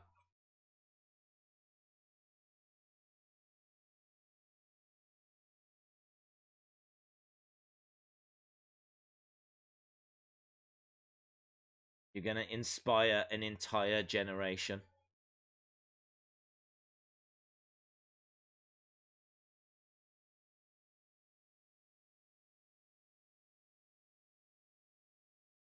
Oh, I wish this was fun. This doesn't feel fun now. I'm not having fun anymore. Hello, Tommy Chung. Oh, this is good. A year in music. I'd love that. Do you remember 1968? I don't.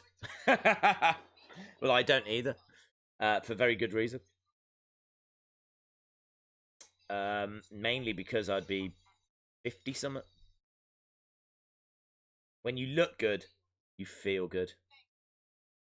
Thanks, Lipazine. Yes, Lipazine is back. Lipazine, Lipazine, Lipazine. What I know about Lipazine is that he dropped 4 pant size. His pants are tiny now, and for the price of 1 pot, you can get 4. Lipazine, Lipazine, Lipazine. Love it. I'm such a big supporter of Lipazine. Yeah. #1 weight loss supplement. If you're looking to drop pant sizes, if your pants are like this big and you're like, oh man, I've got to stop wearing elephant pants, get onto Lipazine. Yeah. Also, disclaimer, it might be really bad for you. I've got no idea. I only heard about it about literally 10 minutes ago. Lipazine. There's no caffeine.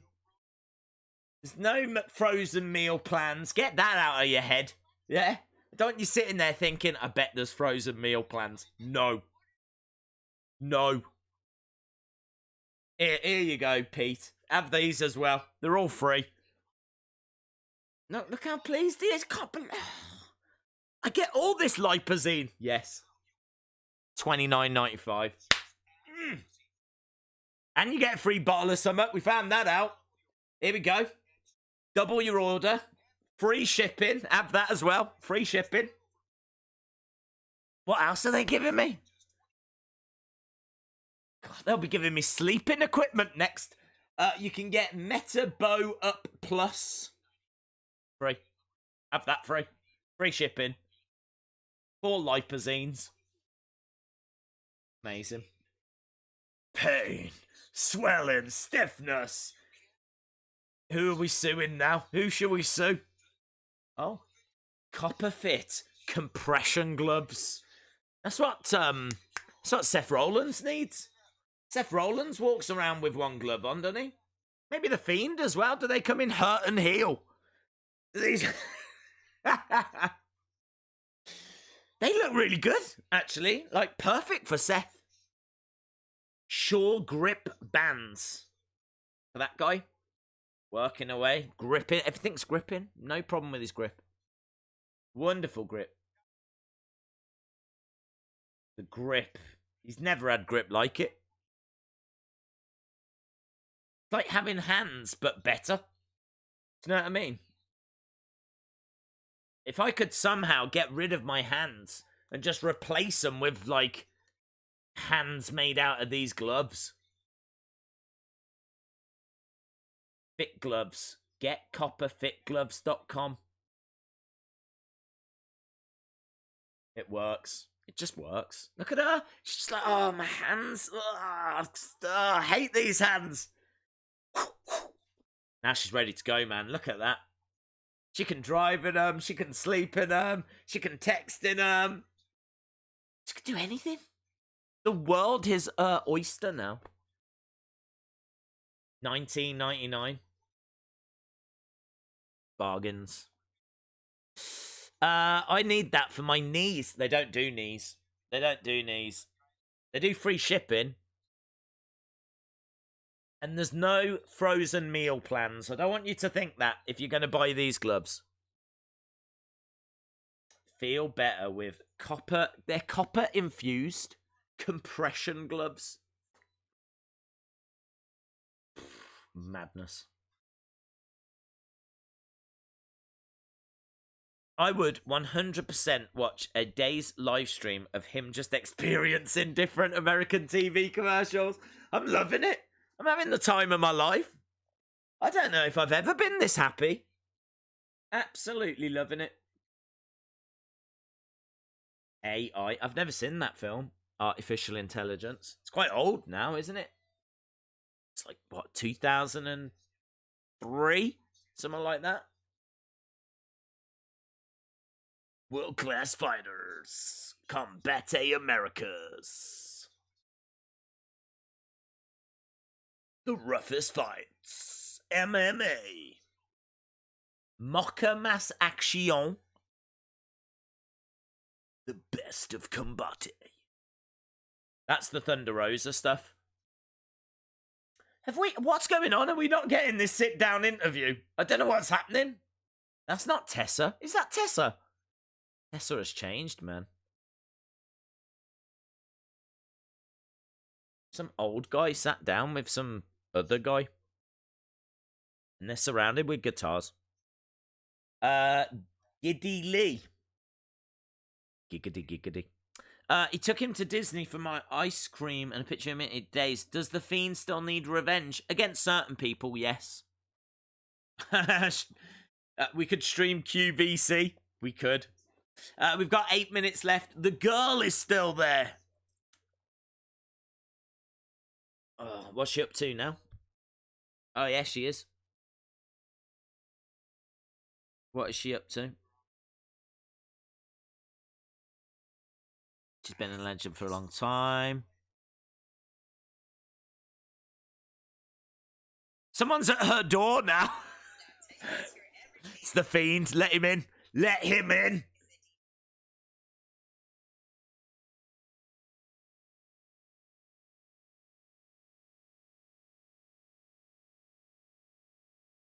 Right, she is literally just reading people's comments.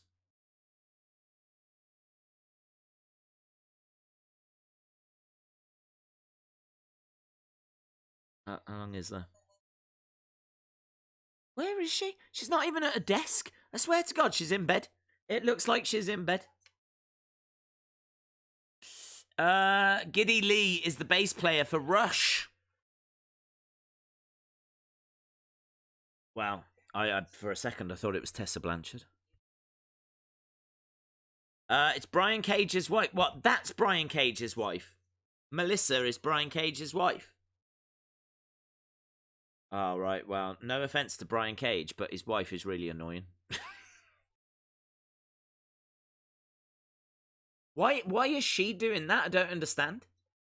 What I haven't got a problem so much with her, but from the few moments that I've seen her, why is she in bed?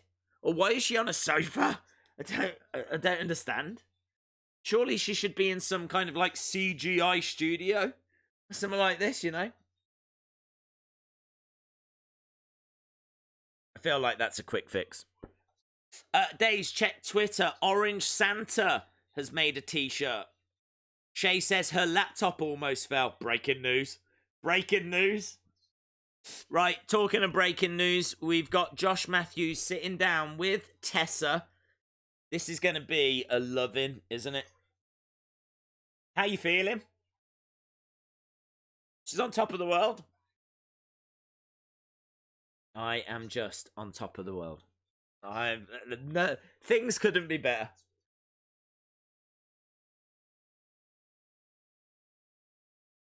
Did you ever think you'd get to this point?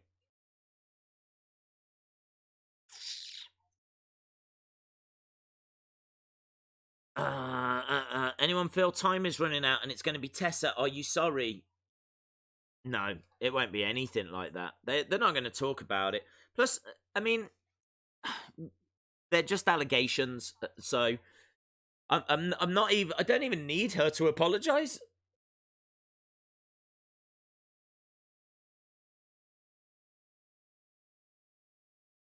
I'm just interested to know the tone of this interview.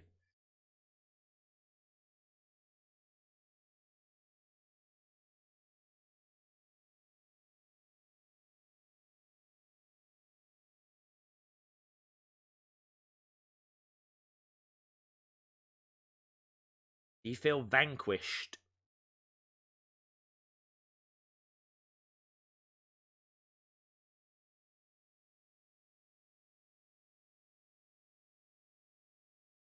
Tessa says there'll be some sort of retaliation from Sammy and OVE.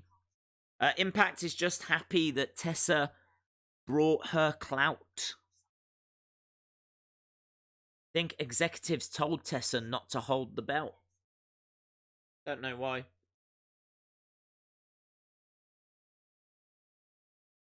I've no issue with her being champion outside of the allegations and everything.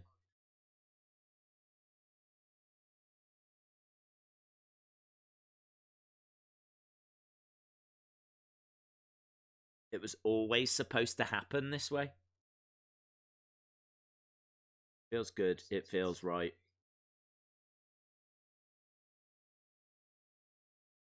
At this point in time, you are the best. He's going to say that.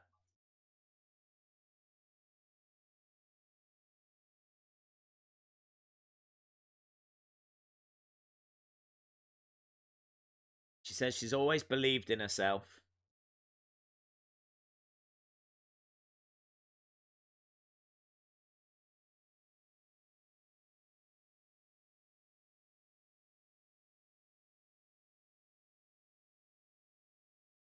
3 minutes, no apology. They're going to address it, are they? I don't think they'll address it.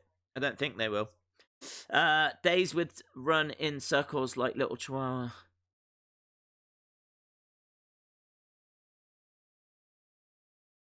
Sammy Callahan is on screen now.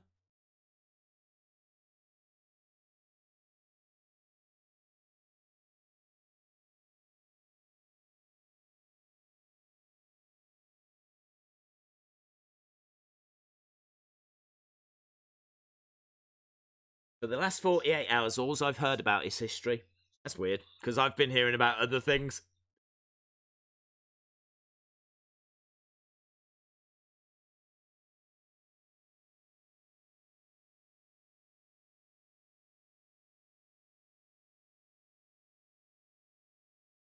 Days, all the things are true. She deserves to lose it on TV. She doesn't deserve to lose it on pay-per-view. If the things are true, she doesn't deserve to be on the show. She doesn't deserve to be in Impact. If the things are true, she needs to go and get help because spitting in people's faces, using racial slurs, bullying backstage is it's unprofessional. It's unacceptable. There's rumors WWE wouldn't take her because of that attitude. So it's not like she should lose it on a show and not at a pay-per-view. No, she's out of Impact. She's done. Career done. Or I shouldn't say career done. Career on hold while she goes and sorts herself out. And it could be that she's already kind of started that process behind the scenes, because I have heard a few rumors that the Impact locker room don't have an issue with her. So it could be that this is like skeletons that are in the closet that have only just come out now. But how Impact can still put the title on her with all of this noise? Just don't get it.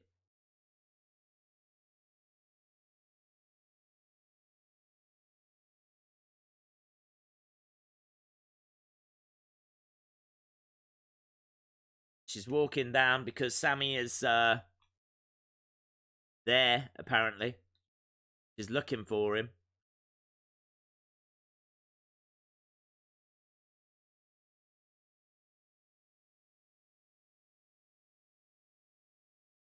He's on the screen again.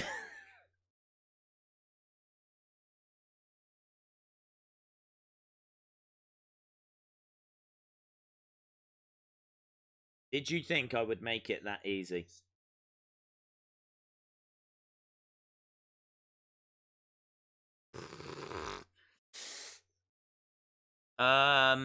Will Tessa be gone from Impact? I don't think so. The rumors are that they knew about these allegations already. Boom, that's it. Literally nothing. Nothing. Storyline, that's what we got. That went as I expected it to go. I didn't think there would be any acknowledgement. I didn't think there would be a statement. I didn't think there would be anything along those lines. The rumors are that Impact already knew about her skeletons. I don't know if she knew about the alleged racial stuff. But there's been a lot of noise, and Impact seemingly just go, we ain't got a HR department. So yeah, I don't know what to say. I don't know what there is to say. You've got a company there that seemingly just doesn't care. I mean, like, they could be doing investigations behind the scenes that we're not aware of. Could be. I still think it's very damaging to a brand to not be seen to be taking these allegations seriously. And you could always say, like, there's no evidence and stuff like that, but there's people coming forward saying that they were there. So there's people coming forward saying that they were actually witness to this. So potentially there's witnesses, which would be evidence that is classed as evidence. There's some people that are so blinded they will only accept video or audio footage. And of course, that just might not be possible. I mean, we don't know the situation or circumstances. We don't know. I don't know the truth. I keep coming back to this. I don't know the truth. So I'm certainly not going to sit here and rip into Tessa because I don't know the truth. But I can rip into Impact for seemingly just turning a blind eye. Or if they are investigating it behind the scenes, I do feel like they should at least show that they're taking this seriously. But seemingly they're just moving forward with plans that they've had. And I can understand them being frustrated because they've been working on this storyline for a long time. It's obviously a big deal for them. I just can't personally condone it. I just don't think this is the right way to deal with it. I don't think this is the right way for a company to deal with it. But feel free to let me know your thoughts. I understand there's definitely going to be people that feel different. Um, that's fine. That's fine if you feel different. There's people that I've seen online that think that everyone that's come forward are jealous, and they think that they're just doing it to try and ruin this moment. Um, if you believe that, that's fine as well. But yeah, I don't understand Impact's position on it. I really don't. I'm just really confused by it. This was pre-taped before the pay-per-view. Well, I mean, look, there was no way they were ever going to address the situation, because if they're going to release a statement, they're going to do it on Twitter. They're going to do it away from the show, because, you know, they don't want their whole fans being reminded of this. And certainly during the show, there might be people that aren't aware. You know, there might be people that don't go on to social media, or, you know, just haven't heard. They just casual watch Impact. So they might not have heard all of this noise. So there's no way they're going to bring attention to it on the show. But I wanted to know the tone of the interview. I wanted to know what was said. I wanted to know where it was heading. I wanted to know, you know, were they going to... She could have got attacked. She could have come out and said, look, I got injured in the match and I'm going to have to forfeit the title. They could have done anything like that. That way she makes history at the pay-per-view. But now she's picked up an injury. They take the title off her, and then they can do whatever they're doing behind the scenes. They haven't done that. So that's why I wanted to watch, because I wanted to see what the strategy was. I wanted to know how they were going to deal with this issue, and seemingly, they're dealing with it by going, you know what to do. No? Neither do I. let's do nothing. That's how it looks. Might not be what's happening. They could be doing stuff behind the scenes, but it's how it looks. Daze, I kind of hope that it's all fake, because she's a really good wrestler and she could be an incredible champion. I do not disagree, my friend. I do not disagree. I think that she was actually someone that I thought WWE was definitely keeping. She was someone that was impressive in her WWE matches. You kind of got the vibe when they didn't keep her that there must have been a reason. You did get that vibe, because she was so crisp and clean and just seemingly ahead of some of the women that they already had, that it was a surprise when they didn't keep her. But to be honest, I mean, I just kind of thought, like, well, there wasn't a vacancy. Maybe there's not a vacancy. And then she went off and she did other things, and I didn't know, or, you know, I hadn't heard that she was, like, problematic backstage, and that's the rumor as to why. I think it was Wrestle Talk that reported it earlier, that she was problematic backstage. And that's why I didn't keep her. Apparently she was kicked out of the WWE Performance Center because she kicked off. Yeah, there's all of this kind of talk that's going on. But I don't disagree. I think she's very crisp in the ring. I thought the psychology of her match with Sami Callihan was excellent. I think her selling is what really makes her stand out to me, because there was times where, like, her elbow, I think it was her knee and her elbow, and her facial expression was like her whole world was falling apart. Like, it was selling on a level that you just don't normally see. Normally, if someone's selling, they're like, oh. Do you know what I mean? Just on the outside, and they got like this. But she was like, bro, she was like, really, everything was like turned up to 11. Like, her facials and, like, it was really good. Really, really, some of the best selling that I've ever seen. Really up there. And really great chemistry with Sami Callihan as well. They just seem to work really well together. I think she can put on a good match with a lot of different people. Thought the story was believable. Absolutely no issue with a female having the top title. I haven't got a problem with it. Not if it's told correctly. I said earlier in the stream, if they were going to do Tessa versus Brock Lesnar, and then they were going to have her, like, destroying Brock, then I'd have a bit of a problem. But they've not gone that way. They've made it very believable. So yeah, I don't have an issue with any of that. I just want an investigation. That's all I want. That's all I want. I don't even feel like I'm asking for that much. I'm asking for what any HR department would do. Just don't get it. Really don't understand. I was on Twitch. Am I late now? We are. Are we late? Are you late? Well, I mean that show's finished, but we might stick around for a few minutes, get people's comments, because as I said, there's lots of different feelings on this subject. So, I appreciate that people might not share same opinions.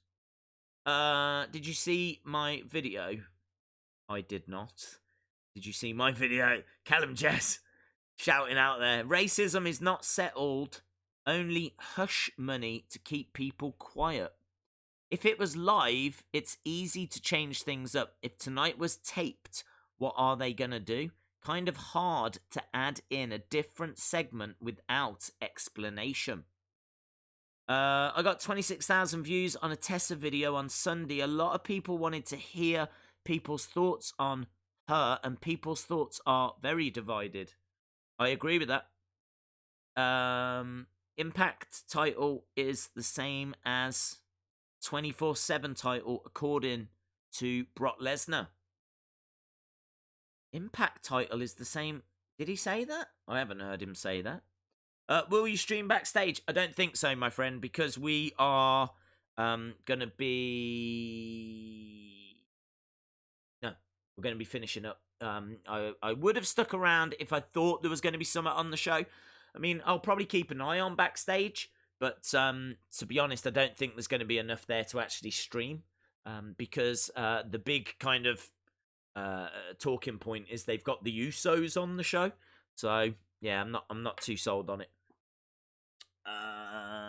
Daze shout out to Cool Time with You Bid and Obeyed.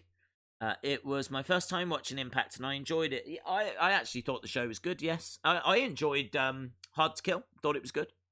Daze, I think Impact will do title for title for the knockouts and world title. That's certainly what Taya was saying. I think that's her name, Taya Valkyrie. She was saying that she is #1 contender. Shout out to Callum Jess. Daze, did Eric Rowan's cage bite him on Raw? Seemingly so, yes. Seemingly so. Daze, when I receive some... They should be on the way, bud. Should be on the way. Yeah, so that's my feelings anyway. My feelings are that they should look into it. Gail Kim should get a shot at the Impact World title. I think she's like properly retired though, hasn't she? I know there's been a lot of pressure on Gail Kim to actually speak out on it, because she actually came out and hugged Tessa after that moment. And Gail Kim was like, calm down, everyone. It's been like 48 hours. And within that time, we've been doing a pay-per-view. We've been building for a pay-per-view. So, I don't know. I don't know. I don't know if you can use that as an excuse. Like, this all breaks, but hang on, we're doing a pay-per-view, so let us get that out the way first. I don't know. Eric Haberman, shout out to you. Will we do Impact Weekly? I doubt it. Daze, it's not about her in-ring talent, it's her attitude. I agree. And personality. Hulk Hogan still gets heat because of his actions. If true, Tessa needs to take responsibility. Well, I can only tell you the rumors. The rumors are that she and the person that she alleged was racist towards, apparently they sorted it out back in November. And the person that was the alleged victim, is it La Rosa Necro? Something along those lines. She said that she had forgiven her, put the incident behind her. I think she actually used the words that she'd given it to God, kind of saying that she was done with it and she was moving on. So, it really seems like there's something that's gone down. And I think that Tessa's going to stay quiet on it, to be honest. I don't think... She's already come out and said that her statement is that she's not guilty. She said not true on Twitter. on Twitter, the only statement she has made, first line, not true. And she said, I'm not going to comment further because of how ridiculous this all is. But there's definitely questions that need to be answered. Definitely questions that need to be answered. But no one is seemingly going to be asking her those questions. I mean, this was a big storyline. She's got the title. It's overshadowing everything. Why aren't they doing an investigation? I don't understand. I don't get it. I just don't understand. Unless it's like what Gail Kim says, which is it's a little bit too soon. It's a little bit too soon. You know, we wanted to do the investigation, or, you know, she didn't say that, but she's like, calm down. It's been 48 hours, kind of implying we need to take our time with this. These things take time. So maybe they're going to do an investigation. Maybe they just haven't started the process yet. Daze, you should watch Ibushi versus Yoshiko. Very entertaining. Just want you to know. Thank you very much, bud. It just creates more issues that they aren't addressing it. If things had changed, just own the mistake and move on. Jay, I really agree with that, Jay. I've even said I would forgive her. I would forgive her. The person that's the alleged victim has apparently forgiven her. So who am I to not forgive her? I'm quite happy to forgive her and to put it behind and move on. You know, I've done it with Hogan. I said Hogan deserves a second chance. I'm all about second chances. You know, if he does it again, completely different story, but I'm all for second chances. If she's learned, if she's a different person, then yes, I've got no issue with it. But the problem is that she is saying that it's not true, and there's a whole lot of noise saying that it is. And Impact have gone, well, we're still going to put the title on her. And it's very messy, isn't it? It's very, very messy.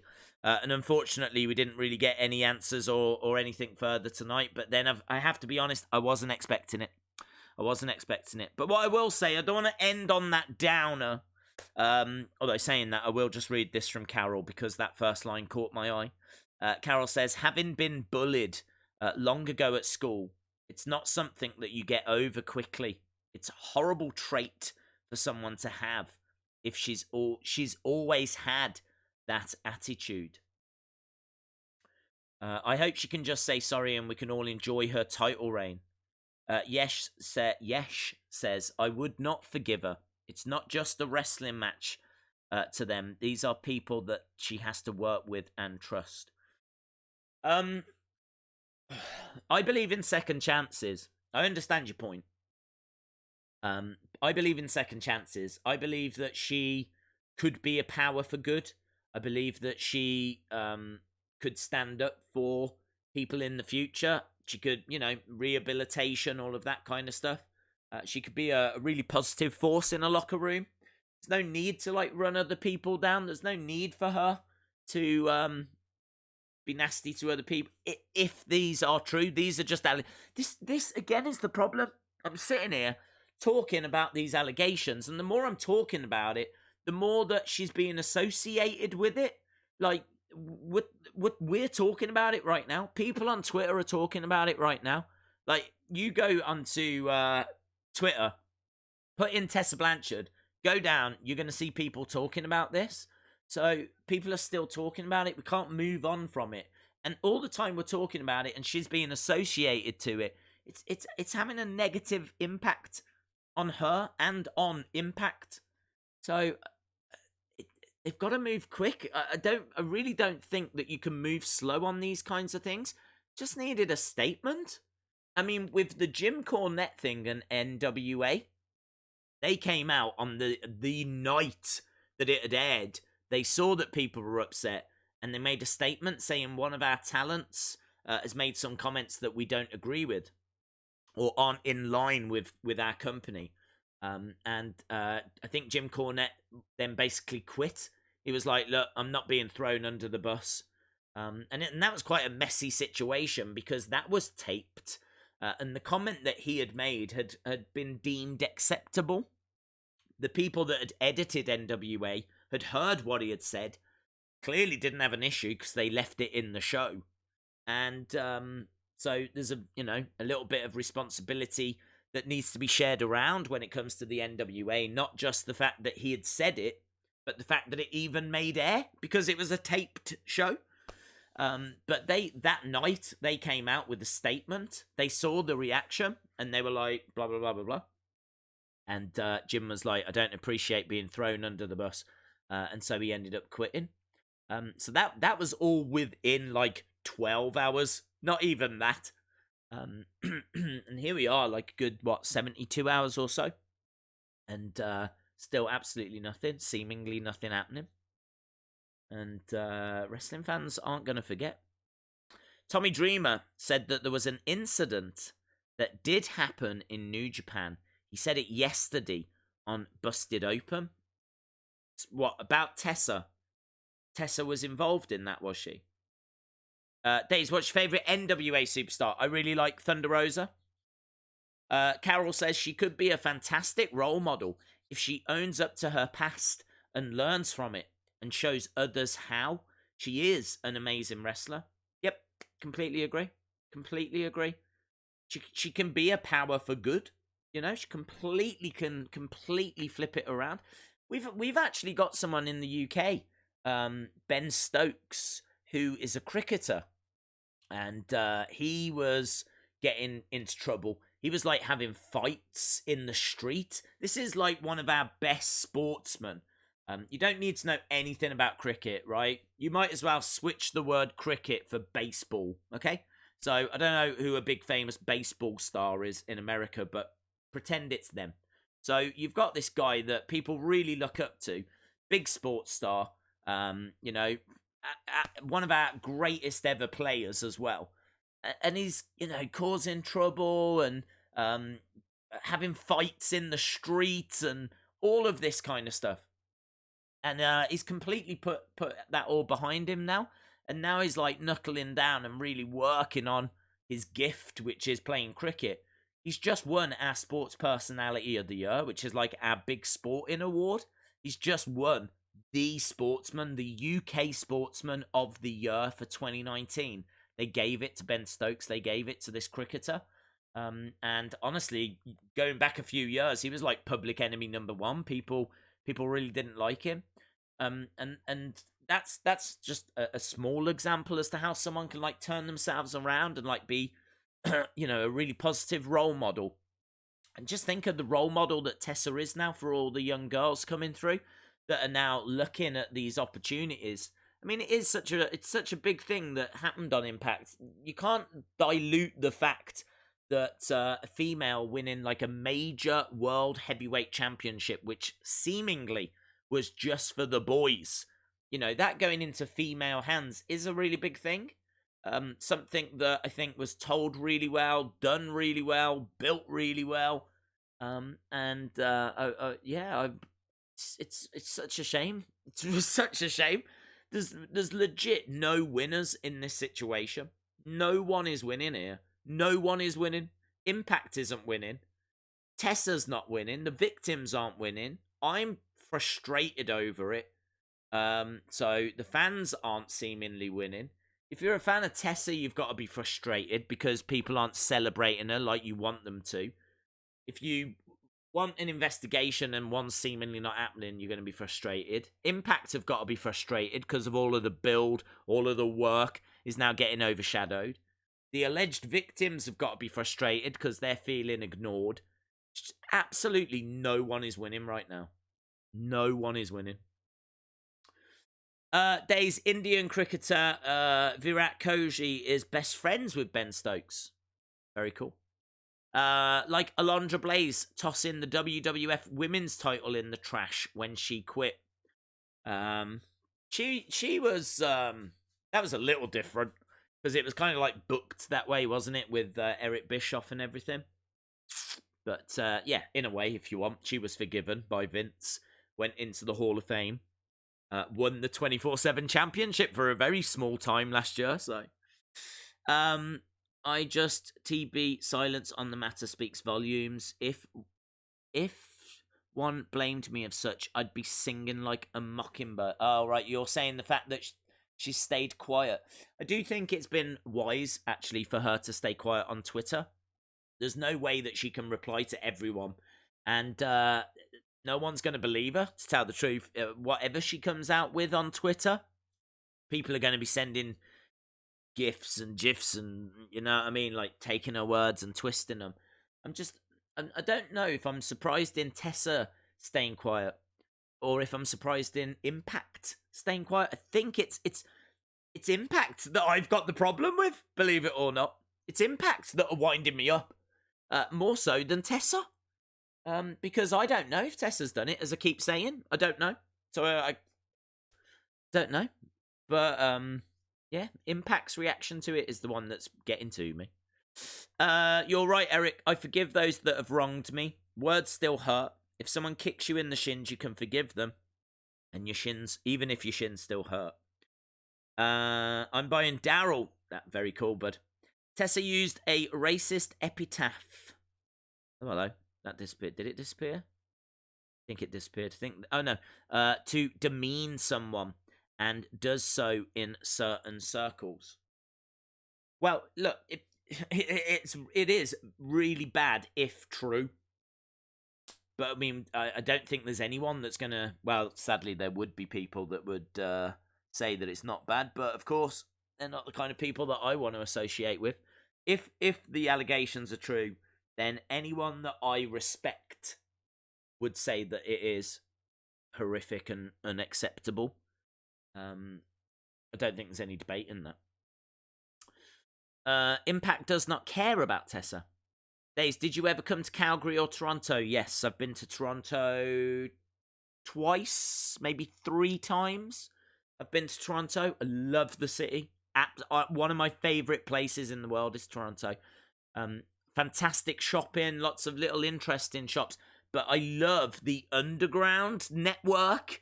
You can like get from the station to the shopping centre to lots of different places just underground. It's not like in London where you go underground to get on a train to go to another train stop. I think they've got an underground station and network, but there's lots of tunnels, nice tunnels with shops and newsagents and things. But it's like a whole sub-city. I think it might be because of like the winter weather. Kind of, it means people have to go underground. So yeah, it really love Toronto. Completely different subject, but still. Cricketing days. I love cricket. I'm a big fan. I always watch England play. In fact, England are playing again soon. So I will be trying to keep an eye on that. England versus South Africa. Is Tessa no longer Impact Champion? No, she still is. WWE has a list longer than the list of Jericho. Don't start commenting that they're better at any public relations because 1 or 2 things have been handled out of 100. That's a very good point. WWE have, made bad calls when it's come to this stuff. I think they are much better now in regards to like Lars Sullivan, for example, making those comments. He was fined 100,000. Seemingly wasn't pushed. I mean, I don't know what their plans were for Lars, but seemingly they went in a different direction. He didn't get any massive push. He was having a few... I remember him having matches against, like, the Lucha House Party, but certainly he wasn't going for championships or anything. Fined 100,000. Obviously, Hogan was, like, exiled for about 4 years as well. He was brought back. I think, they always wanted to bring him back, and I'm okay with it. As I said, I'm all right with second chances. I think the way they brought him back was pretty good, getting him to talk to the locker room. I think there was still a few that had issue.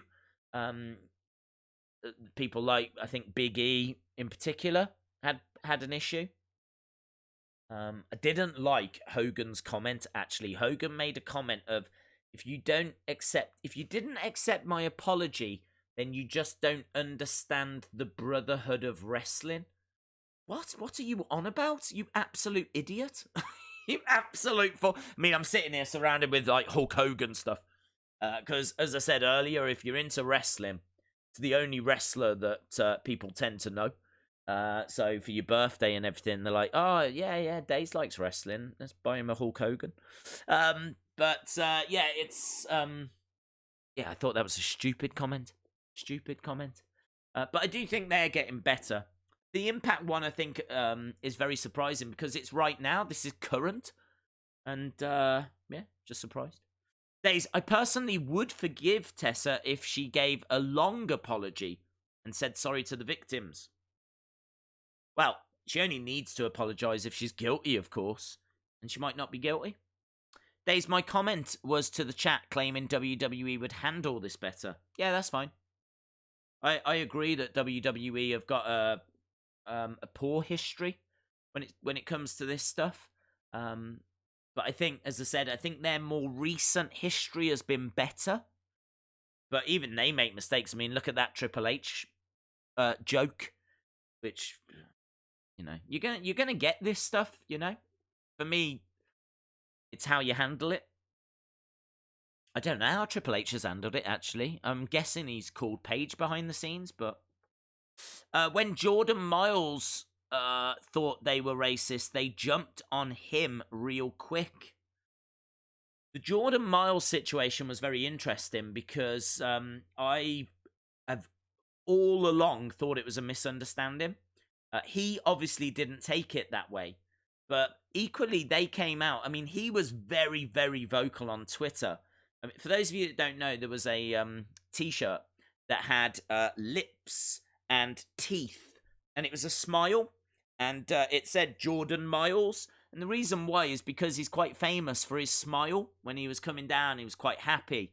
So they looked at this design, and it was lips and it was teeth, and it represented his smile. And apparently he signed off on it. Apparently he was like, yep, design looks absolutely fine. The problem came when you put it onto a black t-shirt, because it did look like blackface. No, I don't believe that was the intention. And I think if Jordan Miles signed off on the t-shirt, he probably didn't sign off on it going onto a black t-shirt. They might have just shown him the logo. That was it. Here's your logo. We're going to have this available on different colours. And I think you could get it on different colours. I think you could get it on white, on black, on yellow, on red. I think you could put it on whatever colour t-shirt you wanted. But he didn't see it that way. He saw it that they had been racist.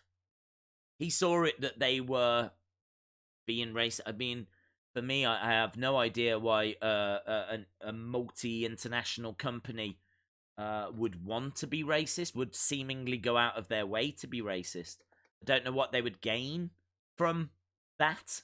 So I questioned it from the start. There was people that said just because they didn't intend to be racist doesn't mean that they weren't racist. It was still a racist t-shirt.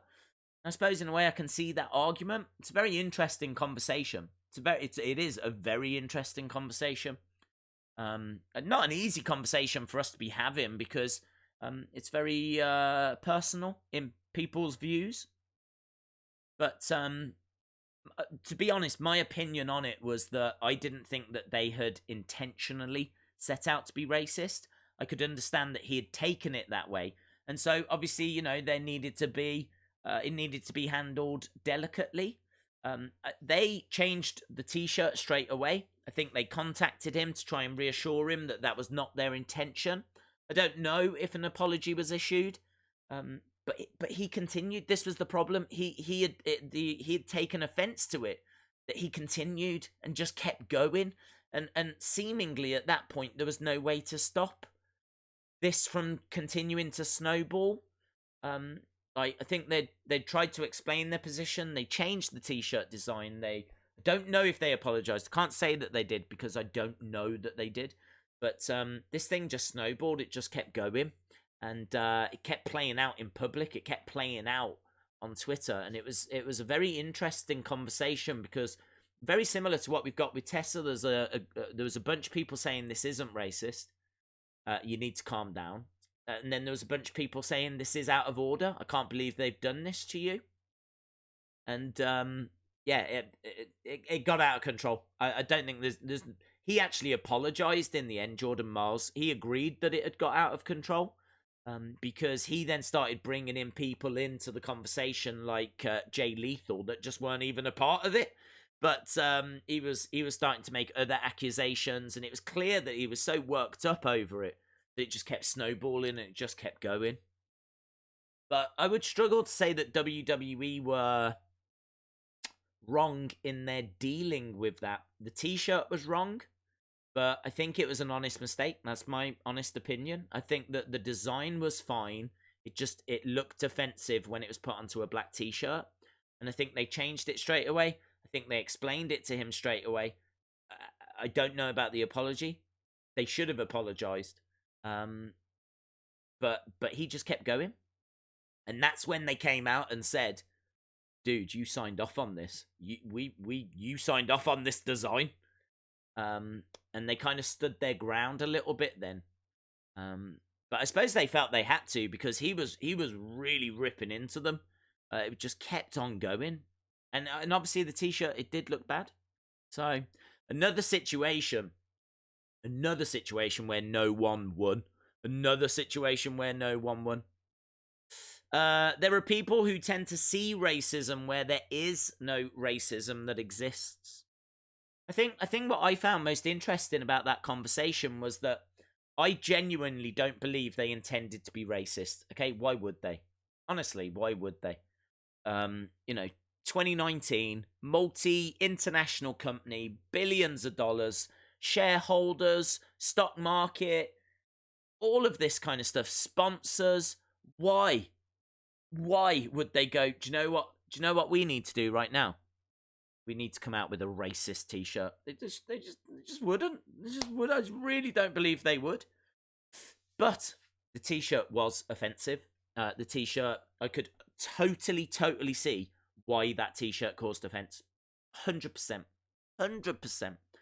So then the conversation became, is something racist even if you don't intend it to be? Was that T-shirt racist? Were they guilty of racism even though they didn't intend? And that's a very interesting conversation, not one that I can easily answer, because I can see arguments for both. I don't know how we're on this subject, but I mean, look, if you don't want to be a part of the subject, obviously the show is finished, and you're free to leave. But I do think that it's I do kind of enjoy having these conversations, because when we do like our Raw streams, our SmackDown streams, and all of that kind of stuff, very serious. No, they're not very serious. Sorry, they're not very serious. They're very fun, and this more serious stuff, we kind of don't really touch upon, because people don't want these conversations. Why would you? You've been at work all day, or do you know what I mean? You just want to sit down and watch some wrestling, have a good time, and that's exactly what I want to do as well. But I think where we've got maybe a bit more of an opportunity to talk about these things because of the Tessa incident, then I suppose in a way it's nice to kind of take that opportunity and talk a little bit more about maybe the more serious side to wrestling, maybe more the darker side, what with bullying, racism, and stupid comments like what Triple H came out with. So yeah, this isn't. I'd hate for anyone to be watching this thinking this is our norm. You know what I mean? Oh, good. Wrestling Daze is streaming again. This will be a laugh.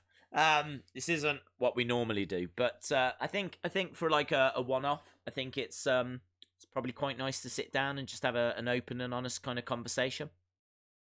I think they should bring a new world title into Impact. Maybe have a custom title for Tessa.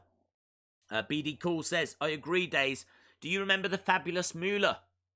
Just about cost WWE a Snickers sponsorship. I tell you something that's very interesting about Moolah. For those of you that don't know, Fabulous Moolah was around in the 1950s and was champion for 26 years. She lost the title, the women's title, in 1984, I think it was. I think she started wrestling in the 40s. And she is like a massive name in women's wrestling. She was the NWA Women's Champion for 20-odd years. She really is like it when it comes to women's wrestling. mainly because she made herself it.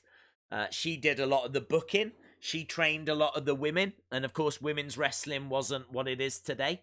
So she kind of controlled it all. She controlled, like, people would go to the Fabulous Moolah if they wanted women on their show.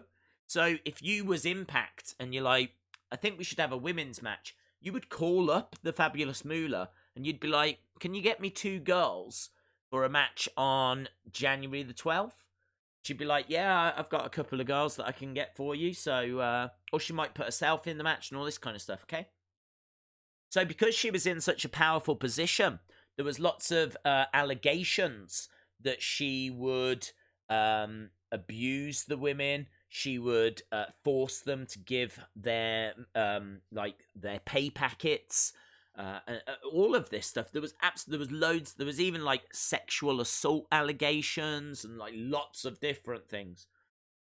And WWE wanted to name the women's WrestleMania Battle Royal the Fabulous Moolah Women's Battle Royal. And as soon as the fans heard about this, they were like, no way, you are not naming that after this awful woman. And so Snickers heard about it and they were like, no way, you are not doing that. We are pulling our sponsorship. We are gone if you do that.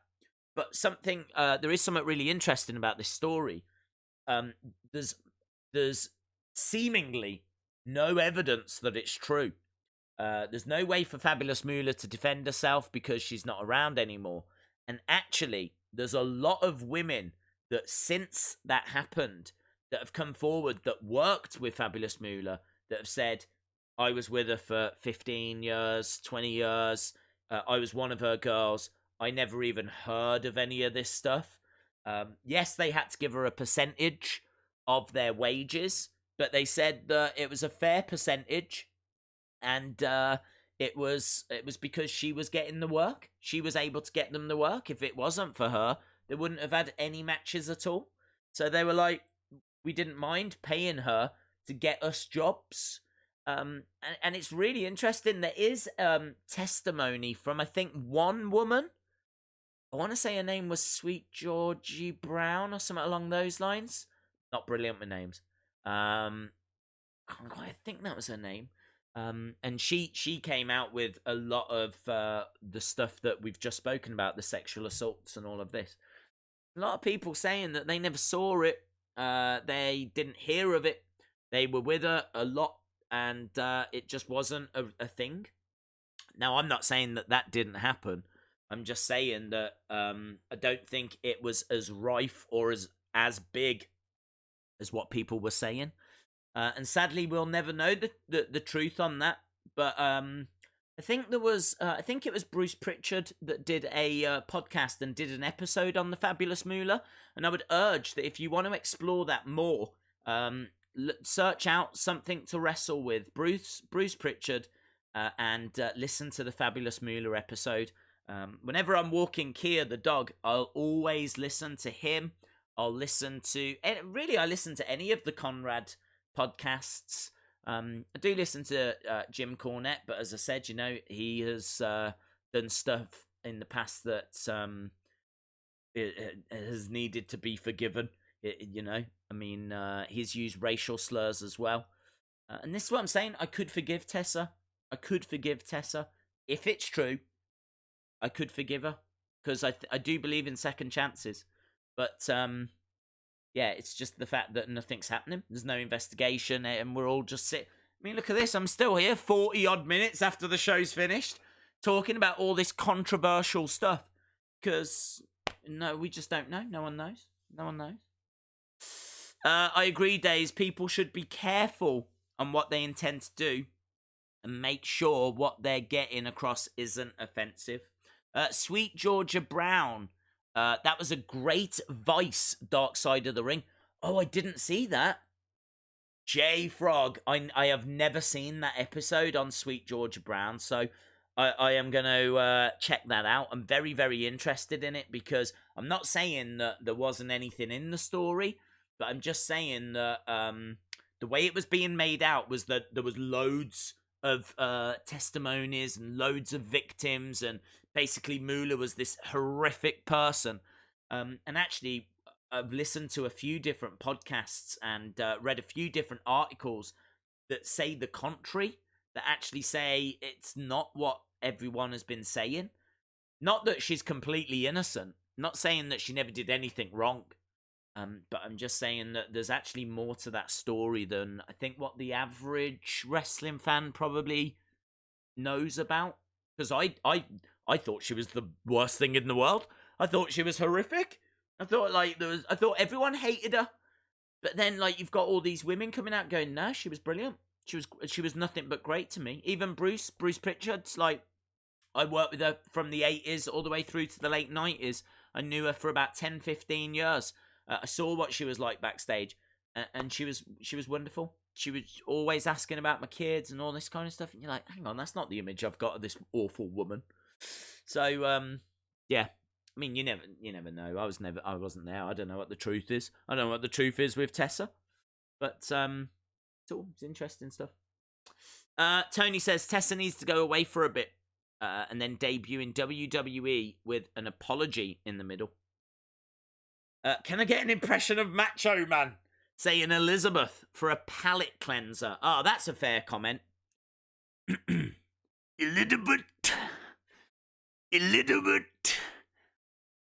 I love you. Elizabeth. You've got to say the but, haven't you? Elizabeth. Yeah, it's like that. That is a palate cleanser, isn't it? I tell you what, we're gonna leave it at that, I think, because are you staying for backstage? No, but I'm not gonna stick around for backstage because that would be another hour, and I'm really not expecting anything. I think they're just gonna run down through what did you think about SmackDown, what did you think about Raw, what did you think about all of this, that, and the other. I'm really not expecting them to touch on anything controversial. I don't think they're going to talk about the Triple H thing. They're going to talk to the Usos. I think the Usos might say that they've made mistakes, and, they might kind of imply where they've been, because, of course, they've been on trial. I think, was it Jimmy that was on trial for drink driving, which is why they've been away for so long. So I think they'll touch on that. I think they'll say that mistakes have been made, blah, blah, blah, blah, blah. But I don't think there's going to be any more than that. I'm not expecting any surprises. I'm not expecting CM Punk. I'll keep an eye on the show. Never say never. But yeah, there's honestly very little that really is noteworthy that goes down on it. How was Impact? Actually, I thought Impact was very good. I thought the show was decent. I was listening to some good stuff by you, Daze. Sorry, Chalmers. You gotta leave people wanting more. I need to learn that. Rather than my approach, which is, let's stream everything. Let's stream every day. I'm gonna stream my life. I probably need to learn that, sometimes less is more. I will learn that. That's going to be my New Year's resolution for 2021. Daze, when you say it, you have to make your neck disappear. That's all. What? A little bit. A little bit. I love you. That was awful. Right. I think we're pretty much done anyway. Very heavy. Very. I don't think the chat was controversial. I don't think anything was said there that was controversial. It'd be controversial if I was sitting here saying that Tessa's perfect and all this kind of stuff, but I don't know if she is or if she isn't. I haven't got a clue. So, yeah, I don't think there was anything too controversial in there, but obviously a heavier conversation than what we would normally have. I suppose this is like serious days. If you want to know what a serious days stream would be like, this is what it would be like. And I think there's merit for it once in a while, but I much prefer having fun. I much prefer, like, what we were doing on the NWA stream compared to what we were doing on this one. Just, you know what I mean? Just want to watch wrestling, have a good time. So fear not, my friends. This is not a change in direction. This is not, like, new content that I'm bringing in. We're just literally reacting to the big stories in the world of wrestling. And honestly, there isn't anything bigger at the moment than this whole Tessa situation. It'll soon die down, if you will. The world will move on, whether they do an investigation or not. Because we've got so much. The wrestling world never stops, does it? You got Royal Rumble coming up. You got Hard Times coming up. They'll be moving on to Rebellion in February as well.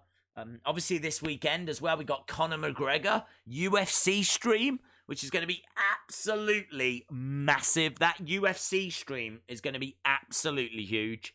So, yeah, lots coming up. Lots coming up. Nails and NY says, thanks for giving Impact a chance, Daze. I'm feeling sad about it, but hey ho. Yeah, it is what it is. It is what it is. Right, guys. Thanks a lot for watching. You know I love you all. Really do appreciate it. And we're back. We're back soon for NXT and AEW, and of course it is Bash at the Beach. So it's going to be a very, very fun and interesting stream in less than 24 hours for NXT and about 21 hours. We're back for that. And I'm sure I'll do videos in between as well. So, right, guys, thanks a lot for watching. I hope you enjoyed the stream or at least took something from it. Really do appreciate you joining us, and hopefully see you again next time. Bye for now.